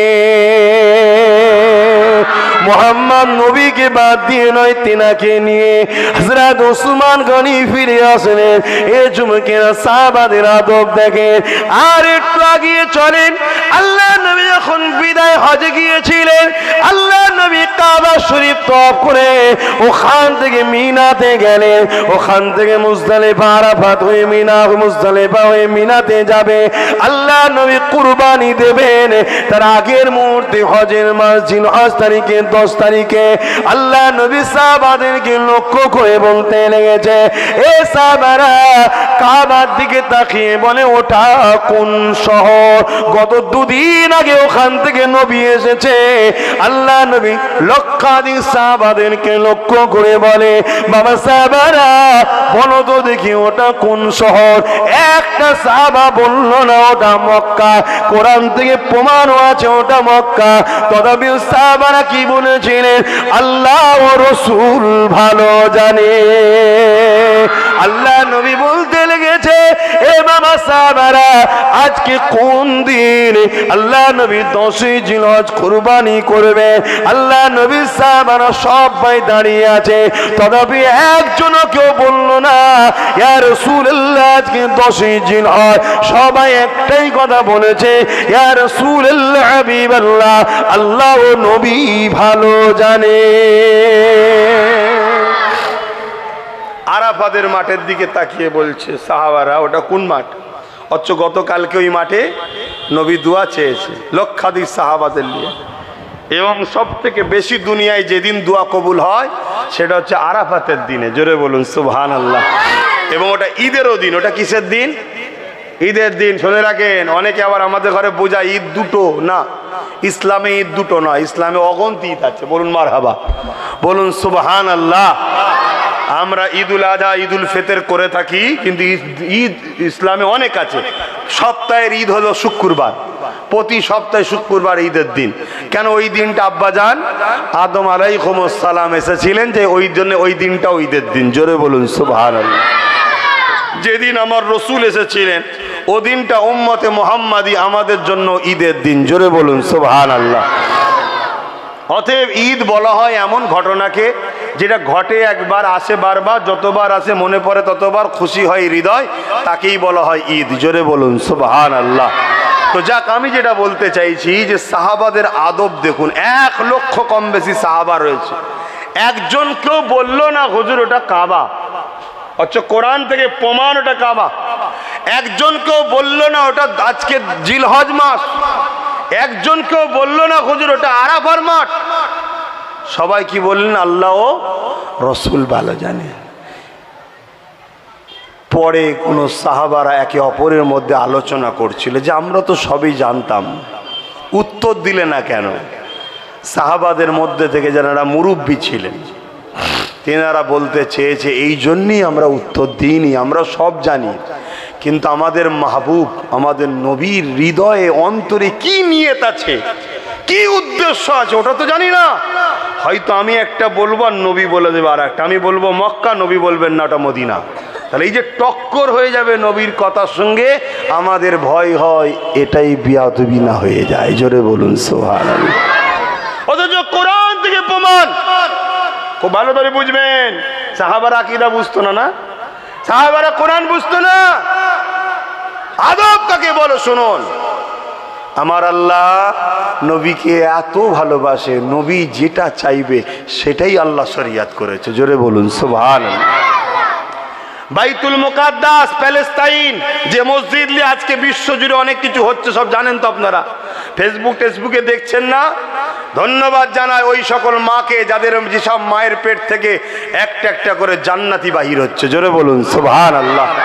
আমার নবীর হাদিস আছে, আমার নবীর হাদিস আছে, কিয়ামত পর্যন্ত বাইতুল মুকাদ্দাসের আশপাশে একদল লোক আল্লাহ রাখবে, যারা পৃথিবীর সমস্ত মানুষ জুলুম করলো তাদের কিছু যায় আসে না, তারা লড়াই করেই যাবে। জোরে বলুন সুবহানাল্লাহ। তো আমি যেটা বুঝতে, ওই যে মসজিদে আকসা জেরুজালেম, ওই মসজিদে আকসার দিকে মুখ করে নামাজ পড়া হতো। আমাদের প্রথম কেবলা হলো মসজিদে আকসা।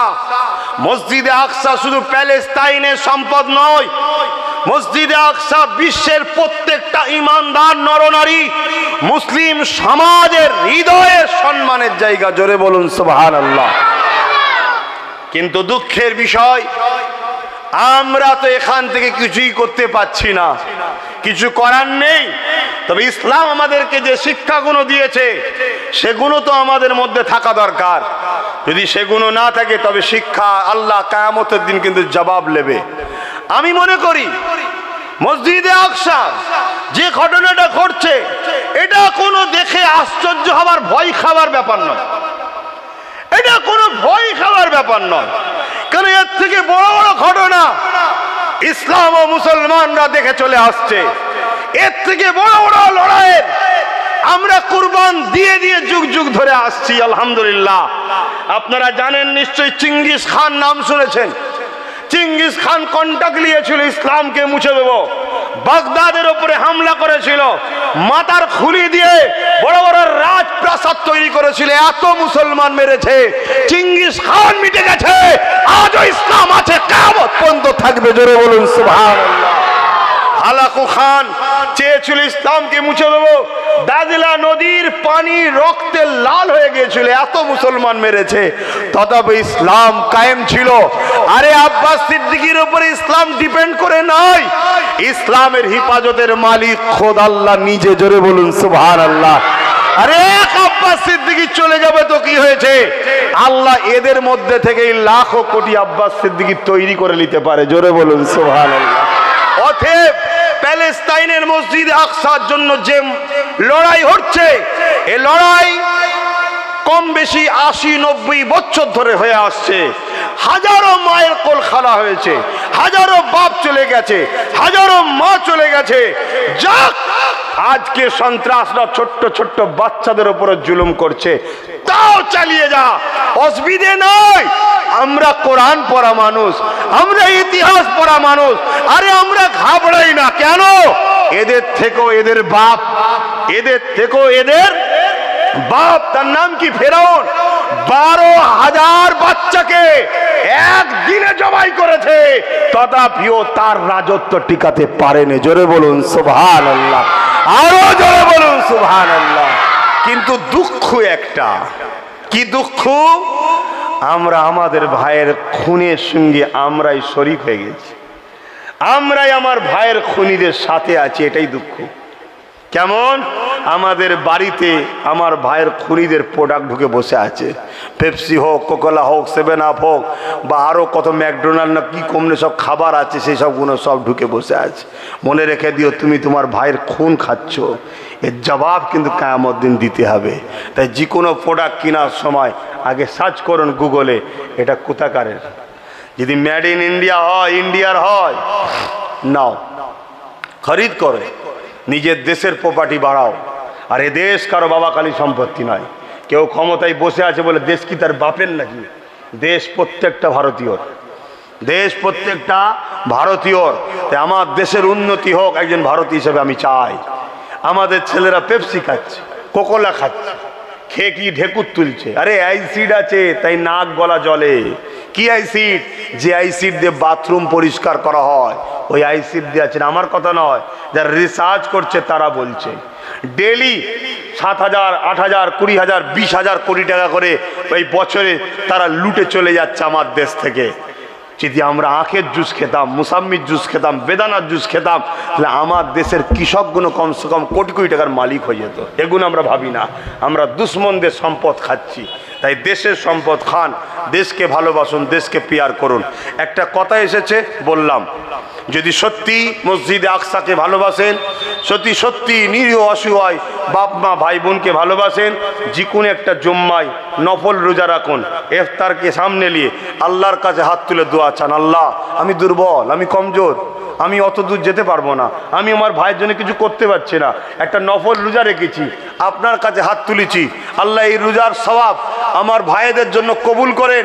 আর আপনি আসমান থেকে গায়েবী সাহায্য করুন, সন্ত্রাসদের উপরে আযাব দিয়ে বরবাদ করে দিন। আল্লাহর কাছে সাহায্য চাও, আল্লাহ তো 1 সেকেন্ড লাগে না, একটা ভূমিকম্পে নাড়াবে, পুরো জালিম নিচে নেমে যাবে। পারে না? পারে না। কিন্তু আল্লাহ আমাদেরকে পরীক্ষা নিচ্ছে। তাই আমি আশা রাখবো সামনের জুম্মায় আপনারা প্রত্যেকে রোজা রাখুন, বৃহস্পতিবার রাত্রিরে খাবেন, সারাদিন রোজা রেখে দিন, একটা নফল রোজা। পারবেন না? আপনার পরিবার, আপনার ভাই, আপনার আপন জনের জন্য পারবেন না? আল্লাহ নবী বললেন, ততক্ষণ পর্যন্ত তোমরা জান্নাতের আশা করনি যতক্ষণ পর্যন্ত না তোমরা তোমাদের ভাইয়ের কষ্টকে নিজের কষ্ট মনে করবে। অর্থাৎ তোমরা একটা মানব দেহের আকারে তোমার শরীরের কোনো একটা জায়গায় আঘাত হলে, যেমন তোমার শরীর কষ্ট পায়, পৃথিবীর কোনো কলেমা পড়া ভাই আঘাত হলে তোমার কষ্ট হওয়া দরকার। তা তুমি আমি কিছু করতে পারছি না, একটা রোজা তো রাখুন, রেখে তো চোখের পানি ফেলে দোয়া করুন, কমসে কম এই প্রমাণ তো আল্লাহকে সাক্ষী রাখুন যে আল্লাহ আপনি সাক্ষী রাখেন, আপনি সাক্ষী থাকেন আমি রোজা রেখেছি আমার ভাইয়ের সাহায্যের জন্য, আপনি সাহায্য করুন, আমি দুর্বল। এই একটা। দ্বিতীয় নম্বর কথা, তাদের পণ্য দ্রব্যকে বর্জন করুন। শুনছেন না? শোনেন না? শুনছেন তো নাকি? আমার আলোচনায় অসুবিধা হচ্ছে পিছনের ভাইদের? শুনছেন তো নাকি? যদি না শোনেন, গুরুত্ব যদি না দেন, কালকে দেখবেন আপনাদের রক্ত হোলি খেলা হবে, অন্যজন তখন মজা নেবে, তখন বুঝবেন হাড়ে হাড়ে কেমন হচ্ছে। অন্যের দুঃখ দেখে নিজেকে কষ্ট উপভোগ করো, আপনার দুঃখেও দেখবেন 1000 জন আল্লাহ দাঁড় করিয়ে দেবে। এই দুটো কাজ তো কমসে কম করুন। কথা বুঝে আসছে না? আসুন সেই ভাইদের জন্য দোয়া করি, আল্লাহ তাদেরকে সাহায্য করুক। যাক, আমি যে কথাটা বলতে গিয়ে চলে এলাম, মসজিদ আকসার দিকে মুখ করে নামাজ পড়া হতো। সেই মসজিদ আকসা, আল্লাহ নবী নামাজ অবস্থাতে আসমানের দিকে তাকাচ্ছে, অথচ আমরা যদি নামাজে কোনো দিকে তাকাই, অনেকে দেখবেন আমাদের মসজিদেও নামাজ পড়ে এদিক ওদিক করে, খবরদার তাকাবেন না। নিয়ত যখন বাঁধবেন সেজদার দিকে তাকিয়ে থাকবেন, রুকুতে যখন যাবেন দুই পায়ের বীজখান পরিমাণ দেখাতে তাকিয়ে থাকবেন, বৈঠকে যখন বসবেন কোলের দিকে তাকিয়ে থাকবেন। কথা বুঝে আসছে? কিন্তু আমার রসুল পাক সাল্লাল্লাহু আলাইহি ওয়াসাল্লাম নামাজ পড়ছেন আর বারবার আসমানের দিকে তাকাচ্ছেন। নবীর তাকানোটাকে আল্লাহর পছন্দ হয়েছে, জোরে বলুন সুবহানাল্লাহ। আর আমরা যখন তাকাই আল্লাহ বলে, কিরে বান্দা, আমাকে কি তোদের পছন্দ নয়? অন্য প্রভু কি খুঁজছিস তোরা? কত খারাপ বুঝতে পারছেন? তাই নামাজে তাকাতে নাই এদিক ওদিক। আল্লাহ নবী যখন বারবার আসমানের দিকে তাকায়, আল্লাহ বা ফেরেশতা জিবরাইলকে ডাক দিলেন, জিবরাইল জলদি করে যাও, আমার হাবিবের বারবার তাকানোটা আমি আল্লাহ আমার বড় পছন্দ হয়ে গেছে। কি জন্যে তাকিয়েছে আল্লাহ জানে, রসুল জানে, জিবরাইল জানে না। জিবরাইল জানে নাকি? যা আমার হাবিবকে যে মেসেজটা দিয়ে দাও, দূরে কাজ হয়ে গেছে আর বাকি দূরে কাজ রয়েছে, বাকি দূরে কাজটা জানো কাবা দিকে মুখটা করে নামাজটা আদায় করে না। এ যুবকেরা, তরুণীরা, বাবেরা খুব ভালো ধরে বুঝবেন, কাবার দিকে মুখ ফিরিয়ে নিলে নামাজ তো দরক হয়ে যায়। জানেন তো নাকি মশলা? কাবা থেকে মুখ যদি হেঁটে যায়, নামাজ থেকে আপনি ফারেক হয়ে গেছেন, ও নামাজ আর হবে না, নতুন করে পড়তে হবে। আল্লাহ নবী বুঝাবার জন্য বলছি, ধরুন এদিকে জেরুজালেম মসজিদে আকসা আর এদিকে কাবা শরীফ পুরো উল্টো, নবী এদিকে মুখ করে দূরে কাত পড়েছে, আল্লাহর ফেরেশতা এসে বলেছে বাকি দূরে কাত কাবার দিকে। নবী পাক সবার আগে পিছনে মুক্তাদিরা, আল্লাহ নবী ওদিক থেকে এদিকে খুললে সাহাবারা তো আর নবী পাক মুখোমুখি হয়ে গেল। এই অবস্থায় তো ইমাম কি করে নামাজ পড়াবে? আল্লাহ নবী কি করলেন? কাতার চিরে চিরে এমন করে সবার এদিকে আগিয়ে আসলেন এবং সাহাবারাও সব নবী পাকের পিছু পিছু এদিকে ঘুরে গেলেন। সাহাবাদের মধ্যে আলোচনা হতে লেগেছিল, কিবলা তো এদিকে ওদিকে খুললে কেন? এক একজন এক একটা কথা বলেছে, এক একজনের কথা বলেছে। আর আমার সিদ্দিকে আকবর রাসূলুল্লাহর প্রথম খলিফা, তিনি বলতে লেগেছে কোন দিকে কাবা জানি না, কিন্তু আমার রসুলকে সামনে রেখে আল্লাহকে সিজদা দেব, নবী যে দিকটাকে কাবা বানাবে ওই দিককে কিবলা বানিয়ে সিজদা দিয়ে দেব।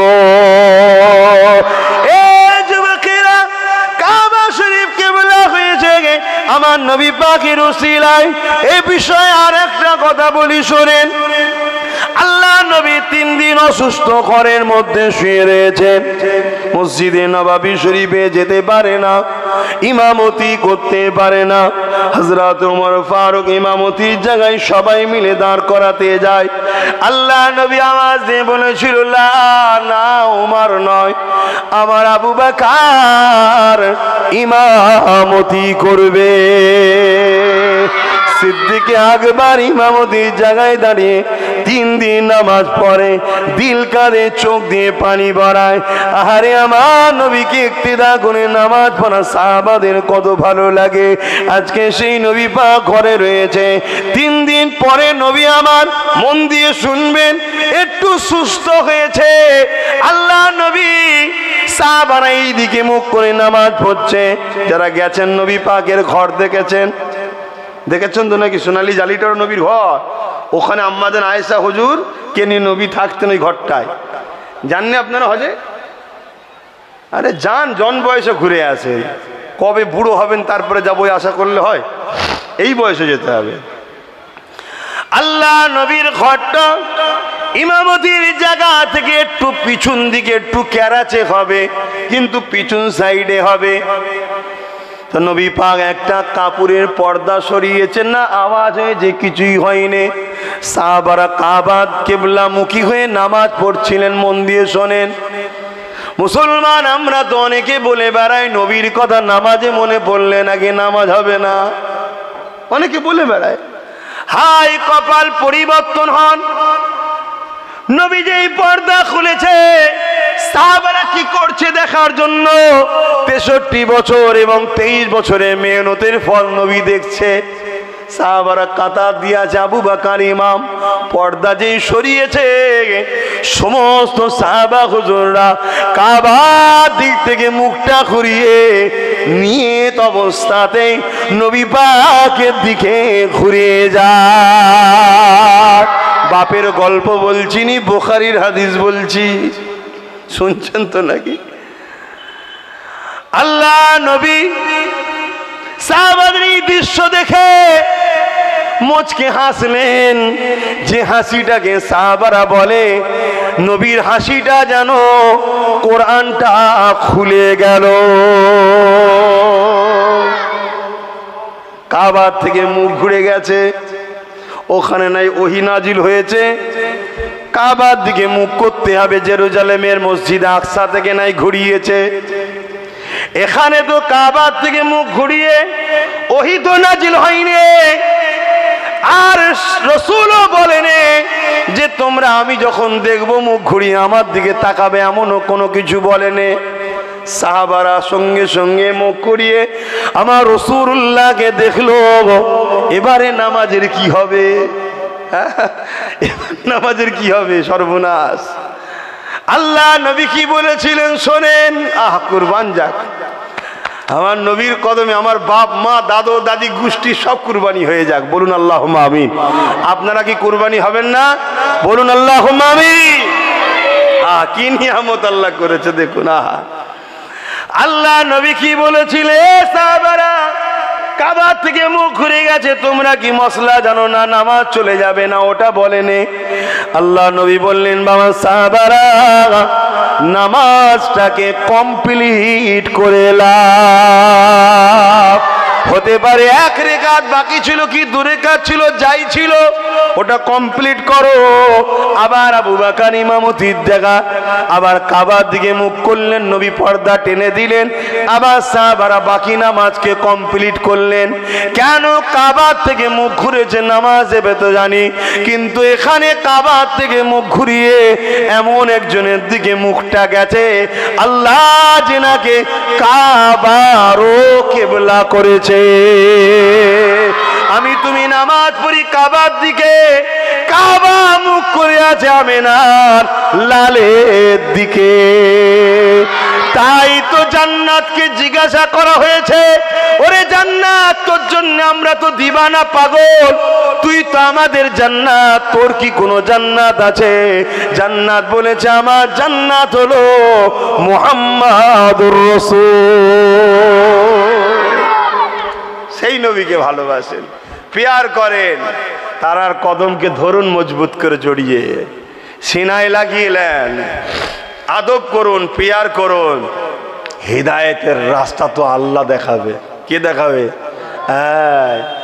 নবী নেই, ভটকে যাচ্ছে, ওই জন্য এত বিপদে পড়ে যাচ্ছি। নবী থাকলে যেখানে নবীর কথা হবে সেখানে জমে জমে বসতে ভালো লাগবে, ঠিক না বেটি? চরে মৌলানা আসছে, নবীর কথা বলবে, আমার নেতার কথা শুনবো, এটা ভালোবাসার টান। কাজ থাকুক আর যাই থাকুক, আমার মাহবুবের কথা শুনবো, ঠিক না বে? ঠিক গো। আর যে টান থাকবে নবীর, তারও ভালো লাগবে। আরে সর্বসানী হোক যাই হোক, উঠলেই বলবে নবী নবী, এটা একটা টানের ব্যাপার। জোরে বলুন সুবহানাল্লাহ। তাই আমায় ভালো লাগে বলতে, জানি না আমার রসুল আমাকে গোলাম হিসাবে কবুল করেছে কিনা, তবে আমি তেনাকে মালিক হিসাবে কবুল করেছি। আল্লাহ কবুল করে নেন, বলুন আল্লাহুম্মা আমিন। তো ভাইয়ের আমার, সেই নবীকে প্যার করুন, ভালোবাসুন। আল্লাহ নবী যখন ডাক দিয়েছে এক সাহাবীকে, সাহাবী নামাজে ছিলেন। কিসে ছিলেন? বলুন বলুন বলুন। নামাজে। আসতে দেরি হয়ে গেছে। আল্লাহ নবী বলে, বাবা তোমায় আমি ডাকলাম? হুজুর আমি নামাজে ছিলাম, হুজুর বিয়াদবি নেবেন না।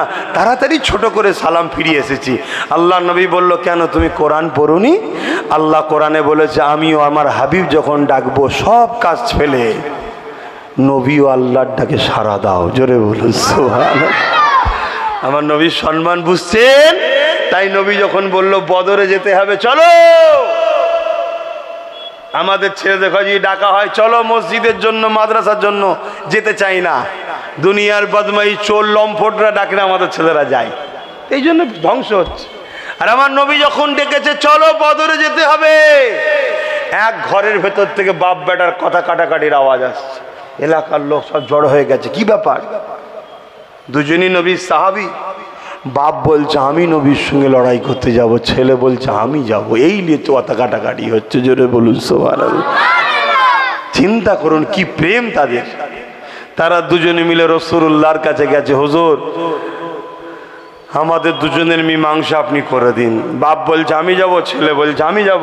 আল্লাহ নবী বললেন বাবা তুমি ঘরে থাকো, মুরব্বী মানুষ, যুবকটাকে আমার সাথে পাঠাও। বাপ নিজের বুক চাপড়ে মাথা চাপড়ে আল্লাহর দিকে বলছে আয় আল্লাহ। হ্যাঁ আচ্ছা, আপনারা আম মানুষ তো বেশি কথা বলা ঠিক নয়। আচ্ছা হ্যাঁ দে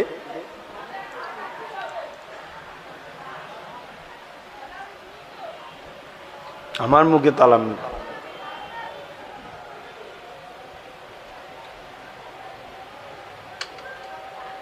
আমাদেরই ছিল তো নাকি? দেখো না,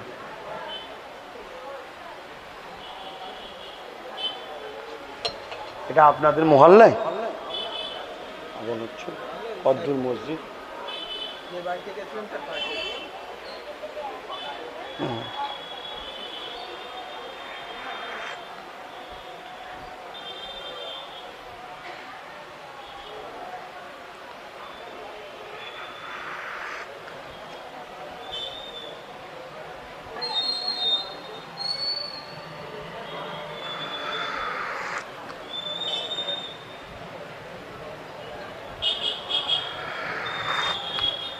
আল্লাহ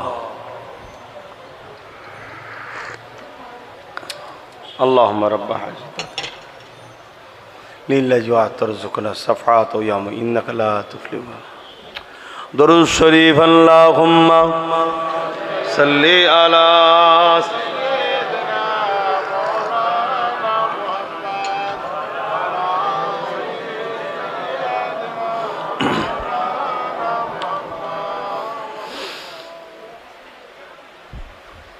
खुदा की अज़मतें क्या है, मोहम्मद मुस्तफ़ा जाने।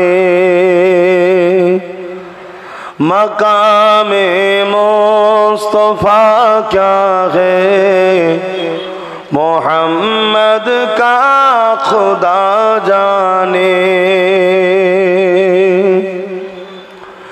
सदा करना थी मेरे बस मैंने तो सदा कर दी। सदा करना थी मेरे बस मैंने तो सदा कर दी। वो क्या देंगे मैं क्या लूँगा, वो क्या देंगे मैं क्या लूँगा। सखी जाने गदा जाने।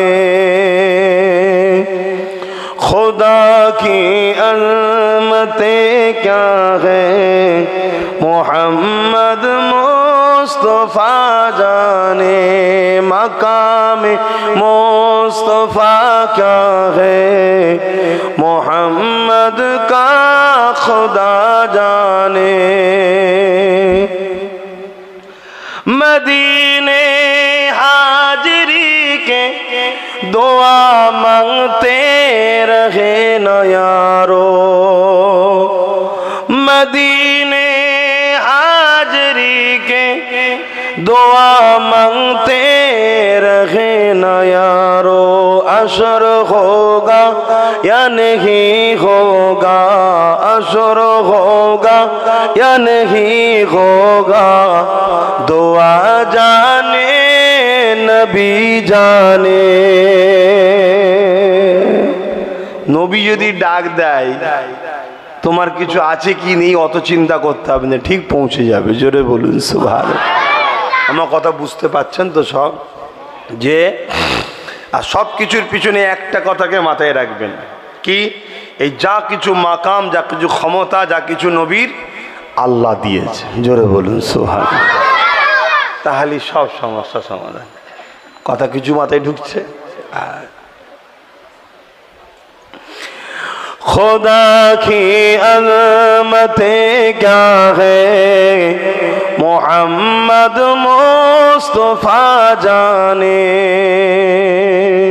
আমার নবী রওজা মুবারকে মরানা জিন্দা গো, একটু সবাই বলবেন না?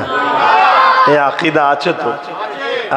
এই আকীদা রেখে নামাজ পড়লে কবুল হয়, এই আকীদা না রেখে পড়লে কিছু লাভ নেই, কেন বেঈমানের নামাজ আল্লাহ নেবে না, এটা মনে রাখবেন। আমার নবী হায়াতুন নবী, জোরে বলুন সুবহানাল্লাহ। আমার নবী শাফাআতুন নবী, জোরে বলুন সুবহানাল্লাহ। আমার নবীকে আল্লাহ মাকাম দিয়েছে, আল্লাহ সম্মান দিয়েছে, ইজ্জত আল্লাহ দিয়েছে। এক মানুষ হজ করতে গেছে, রাস্তায় জালিমরা ধরে সব ছিনতাই করে নিয়েছে, বেচারির কিছু নেই কোনো রকম। আগে তো হেঁটে হেঁটেও মানুষরা চলে যেত, আগেকার মানুষ ক্ষমতাশালী ছিল না, হেঁটে হেঁটেই চলে গেছে মদিনা শরীফে। গিয়ে হুজুরের দরবারে বলছে, হুজুর আমার সব লুটে নিয়েছে, আমাকে খিদে লেগেছে, হুজুর আমায় কিছু খেতে দেন। শুনছেন? হুজুর আমাকে খেতে দেন। আর হুজুরকে খেতে দেন বলা সেরেক নয় তো ভাই, বলবেন তো? ঘরে মাকে যে বলে মা খেতে দাও, তার বেলায় ভয় লাগে না, আর হুজুরের বেলায় বললেই ফতোয়া হয় শুধু। এ জানতে হবে গুস্তাকে রসুলিরা মুসলমান সেজে আছে, মুনাফেক। হুজুর আমাকে খেতে দেন। খিদা লাগলে অনেকে দেখবেন দুর্বলে ঘুম এসে যায়। একটা নবাবী শরীফের ওই যে বড় বড় থাম যারা গেছে দেখেছে, ওটা পুরাতন মসজিদ, যেটা হুজুরের তৈরি করা, ওতে হেলান দিয়ে আর ঘুমিয়ে পড়েছে। যখনই ঘুমিয়ে পড়েছে আল্লাহ নবীকে খবে দেখছে, জোরে বলুন সুবহানাল্লাহ। আল্লাহ নবী খাবার শুধু নিয়ে এসছে তা নয়, আল্লাহ নবী নিজে হাতে একটু খাইয়েও দিয়েছে, জোরে বলুন সুবহানাল্লাহ। বাপ যদি বেটাকে খাওয়ায় এতে বাপের ইজ্জত যায় না। নবী আমাদের বাপ, শুনছেন তো নাকি? নবী আমাদের আব্বাজান, বাপ, মানেন তো নাকি? আল্লাহ নবী বলেছে যত উম্মত আছে আমার ইমানদার সব আমার রুহানি বাচ্চা, জোরে বলুন সুবহানাল্লাহ। কথা বুঝে আসছে? কিন্তু বাপের ছেলেগুলো কি করছি আমরা? হ্যাঁ, নবীর দিনের কথা খেয়াল রাখবেন না? নিজের পরিবার বাড়িতে সব নবীর দিনকে জিন্দা করুন। প্রথম বাড়ি বাড়ি জিন্দা করুন, নিজের ছেলের মধ্যে, নিজের পরিবারের মধ্যে, নিজের ঘরে নবীকে জিন্দা করুন। তার মানে নবীর কালচারটা, তারপরে আস্তে আস্তে বাইরে আসবে। প্রত্যেকের ঘরে নবীর দিনকে জিন্দা করুন, দেখবেন কিয়ামতের আগে আমাদের প্রত্যেক বাড়ি থেকে শান্তি উঠতে থাকবে, জোরে বলুন সুবহানাল্লাহ। হাজারো দুশমন আমাদের পিছনে লেগে যাক, কিচ্ছু হবে না, আল্লাহ পাক সাহায্য করবেন, জোরে বলুন সুবহানাল্লাহ। তো ওই মানুষটার হাতে বাকি টুকরো খাবারটা দিয়েছে, বাবা খাও। ওর ওই গালে আছে, ওই অবস্থাতে ঘুম ভেঙে গেছে। ঘুম ভেঙে যেতে দেখছে হাতে খাবার আর গালেও খাবার, জোরে বলুন সুবহানাল্লাহ। এরকম প্রচুর অকিয়া আছে। একজন মানুষ আমার নবী পাক দরবারে গেছে, সে নাত পড়ে, খুব সুন্দর এলাহান আল্লাহ দিয়েছে, নাত পড়ে। তো সে নবী পাকের দরবারে গিয়ে রসুলের নাত পড়ছে, সবাই শুনছে, বিশাল ভিড় হয়ে গেছে। আর সে চোখের পানি ফেলে, বড় আশিক মানুষ, কানতে কানতে নবীর নাত পড়ছে। পড়তে পড়তে পড়তে পড়তে কিছুক্ষণ পরে হজরতে আবু বকর আর হজরতে উমরের লিয়েও নাত পড়ছে। কথা বুঝে আসছে? আর ওই দলের মধ্যে একটা লোক এসে তাকে ভালোবাসার ইজহার করলো যে তোমার নাত পড়া দেখে আমি বড় খুশি হয়েছি, চলো আমার বাড়িতে চলো। তাকে বাড়িতে নিয়ে গেছে, নিয়ে গিয়ে দরজা দিয়ে তার জিভকে ধরে কেটে দিয়েছে যে তুমি রসুলের নাত পড়েছো, ঠিক আছে, ওমর এবং আবু বকরের নাত পড়লে কেন? যাক তোর আবু বকর ওমরকে কি করতে পারে দেখি, বলে জিভটাকে কেটে দিয়েছে। ওই অবস্থায় বাঁধা পড়ে আছে, রক্তাক্ত অবস্থায় ঘুমিয়ে পড়েছে। আল্লাহ নবীকে খবে দেখছেন, আল্লাহ নবীর সঙ্গে দিদার হতে লেগেছে। আল্লাহ নবীর ডান দিকে সিদ্দিকে আকবর, বাঁ দিকে ফারুকে আজম। আল্লাহ নবী বলেন, বাবা ছেলে তুমি আমার নাত পড়তে পড়তে আমারই ভালোবাসায় আমার আবু বকর ওমরেরও নাত পড়েছ। ও বাবা ছেলে শোনো, যে জালিম তোমার উপরে জুলুম করেছে তাকে আল্লাহ শাস্তি দেবে। তবে শোনো বাবা, দুনিয়ার মানুষকে তুমি জানিয়ে দেবে বাবা যে আমার আবু বকর ওমরের নয়, আমি রাসূলও তাদের নয়। কেন নবী ইনসাফ বলা নবী, ইনসাফ ফরামস নবী নয়। তাই তো যখন কাবা ফতে হলেন, আল্লাহ নবী বেলাল কই ভিড়ে খুঁজছে, বেলাল কই।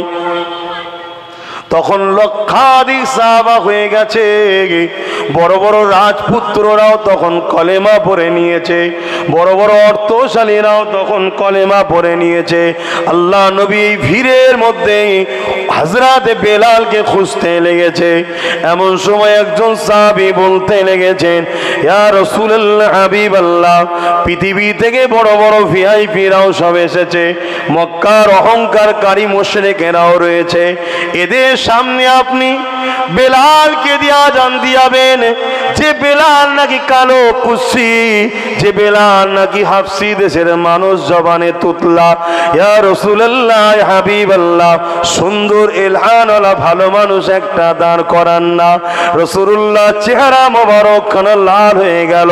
আল্লাহ নবী বলছেন, কি গো সাহাবী, কি কথা তুমি বললে? বদরে আযান দেবে কে? বেলাল। উহুদে আযান দেবে কে? বেলাল। মার খাবার সময় মার খাবে কে? বেলাল। আজ আল্লাহ কাবা ফতে করেছে, সুখের দিন দিয়েছে, আমি মুহাম্মদ আমার বেলালকে ভুলে যাব? হতে পারে না। বেলাল আযান দাও। বেলাল এসে গেল। হুজুর কোথায় দেবো হুজুর? মদিনা থেকে মুকাদ্দাসের দিকে ফিরে দিয়েছি, কখনো কাবার দিকে ফিরে দিয়েছি, এখন তো কোথায় দেব? আল্লাহ নবী বললেন, বেলাল কাবার ছাদে ওঠো, কাবার ছাদে গিয়ে তুমি আযান দাও। কাবার ছাদে উঠলেন, উঠে বললেন, হুজুর কোন দিকে মুখ করব? আল্লাহ নবী বলেছিলেন, বেলাল তোমার নবীকে দেখতে পাও না? কাবা মুহাম্মাদের দিকে মুখ করে আযান দাও। নবীদের থেকে, সাহাবাদের থেকে বেশি আকীদা বুঝে গেছি। হ্যাঁ, যত হাজি আছে এখানে যাও, খোঁজ করো, কাবা তওয়াফ করার পরে 2 রাকাত নামাজ পড়তে হয়। ওই নামাজটা না পড়লে হজ হবে না, তওয়াফ হবে না। কি নামাজ? 2 রাকাত। কোথায়? মাকাম ইব্রাহিমকে সামনে রেখে। মাকাম ইব্রাহিমটা কি? ইব্রাহিম নবীর পায়ের ছাপওয়ালা একটা পাথর। বলেন কেন? ওখানে আমার রসুলের মিলাদের ঘটনা আছে, তাই। জোরে বলুন সুবহানাল্লাহ। আমি আর বাড়াতে পারছি না, নামাজের ব্যাপার আছে। আসুন একটু সালাম পড়বো। ইয়া নবী সালাম। এটা খুলে নি? আচ্ছা ঠিক আছে।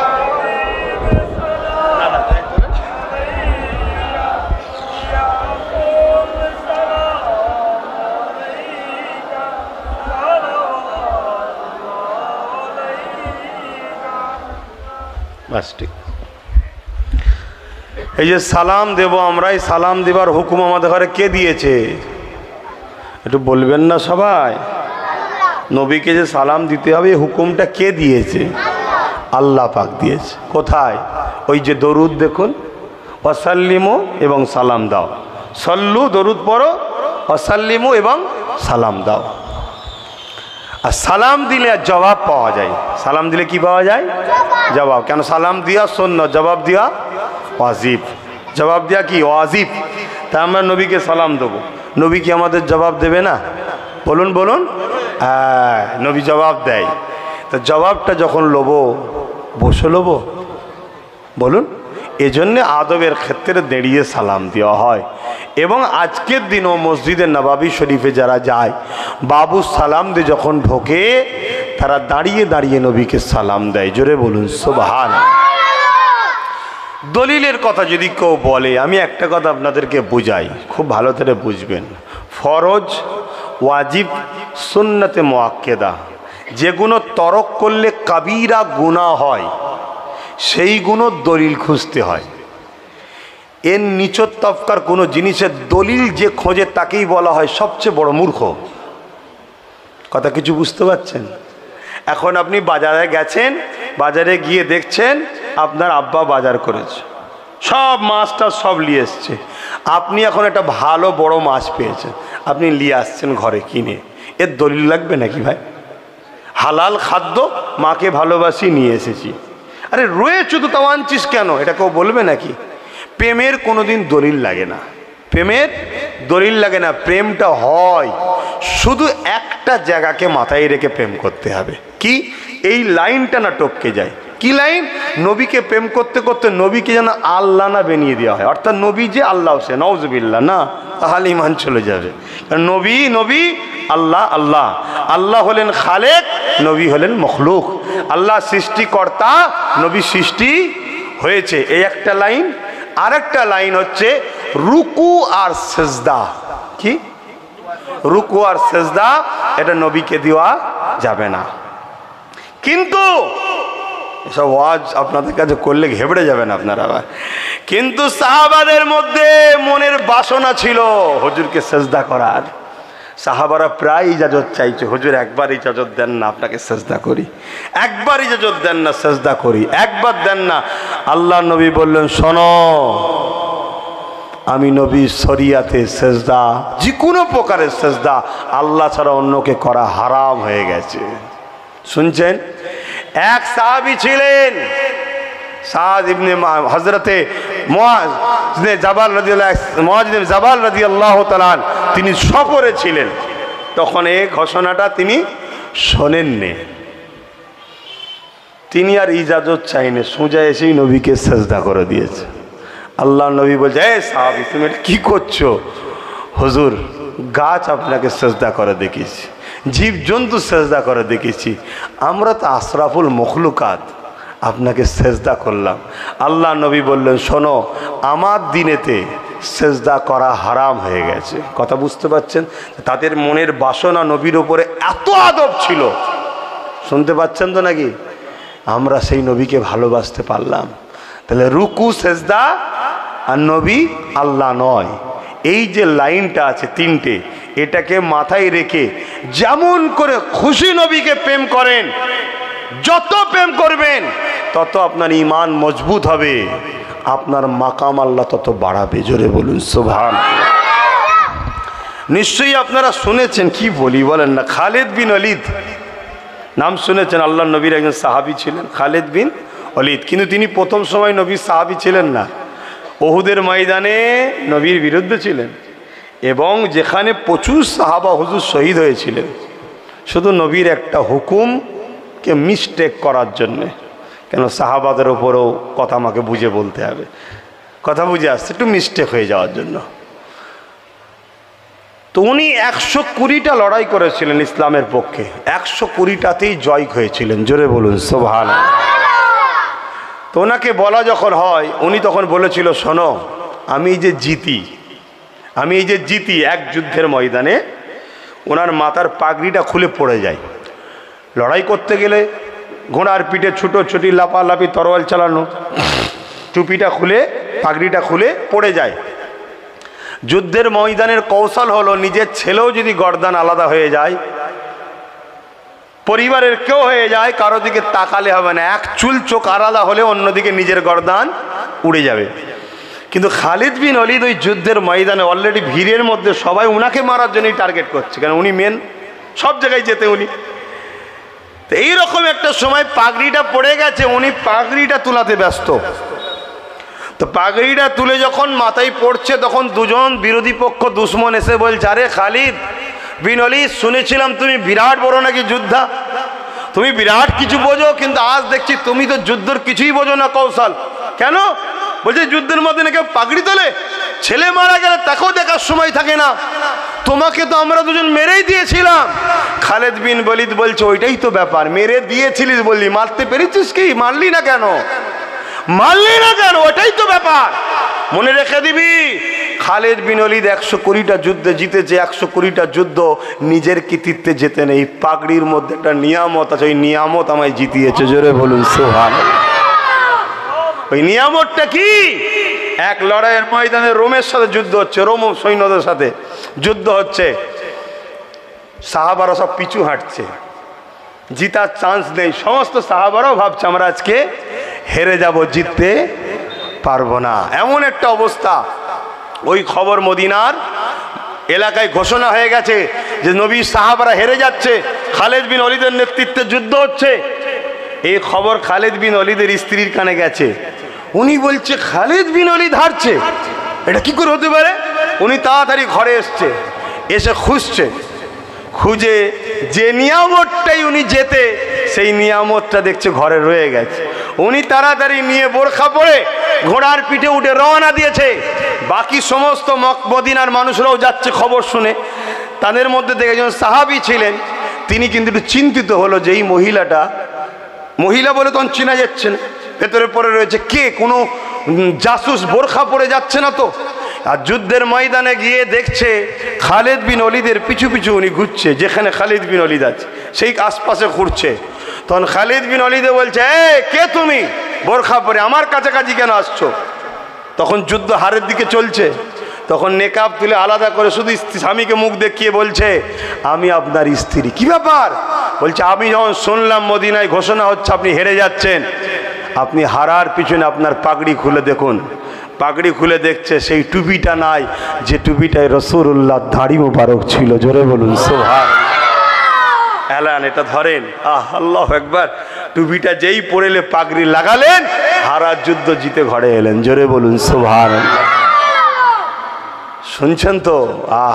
আল্লাহ, আর সময় নেই। ইয়া নবী সালামুন, ইয়া রাসূল,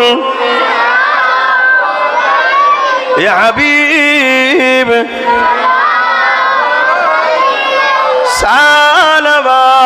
সালাওয়াতুল্লাহ। বসে যান, নামাজ হবে, বসে যান।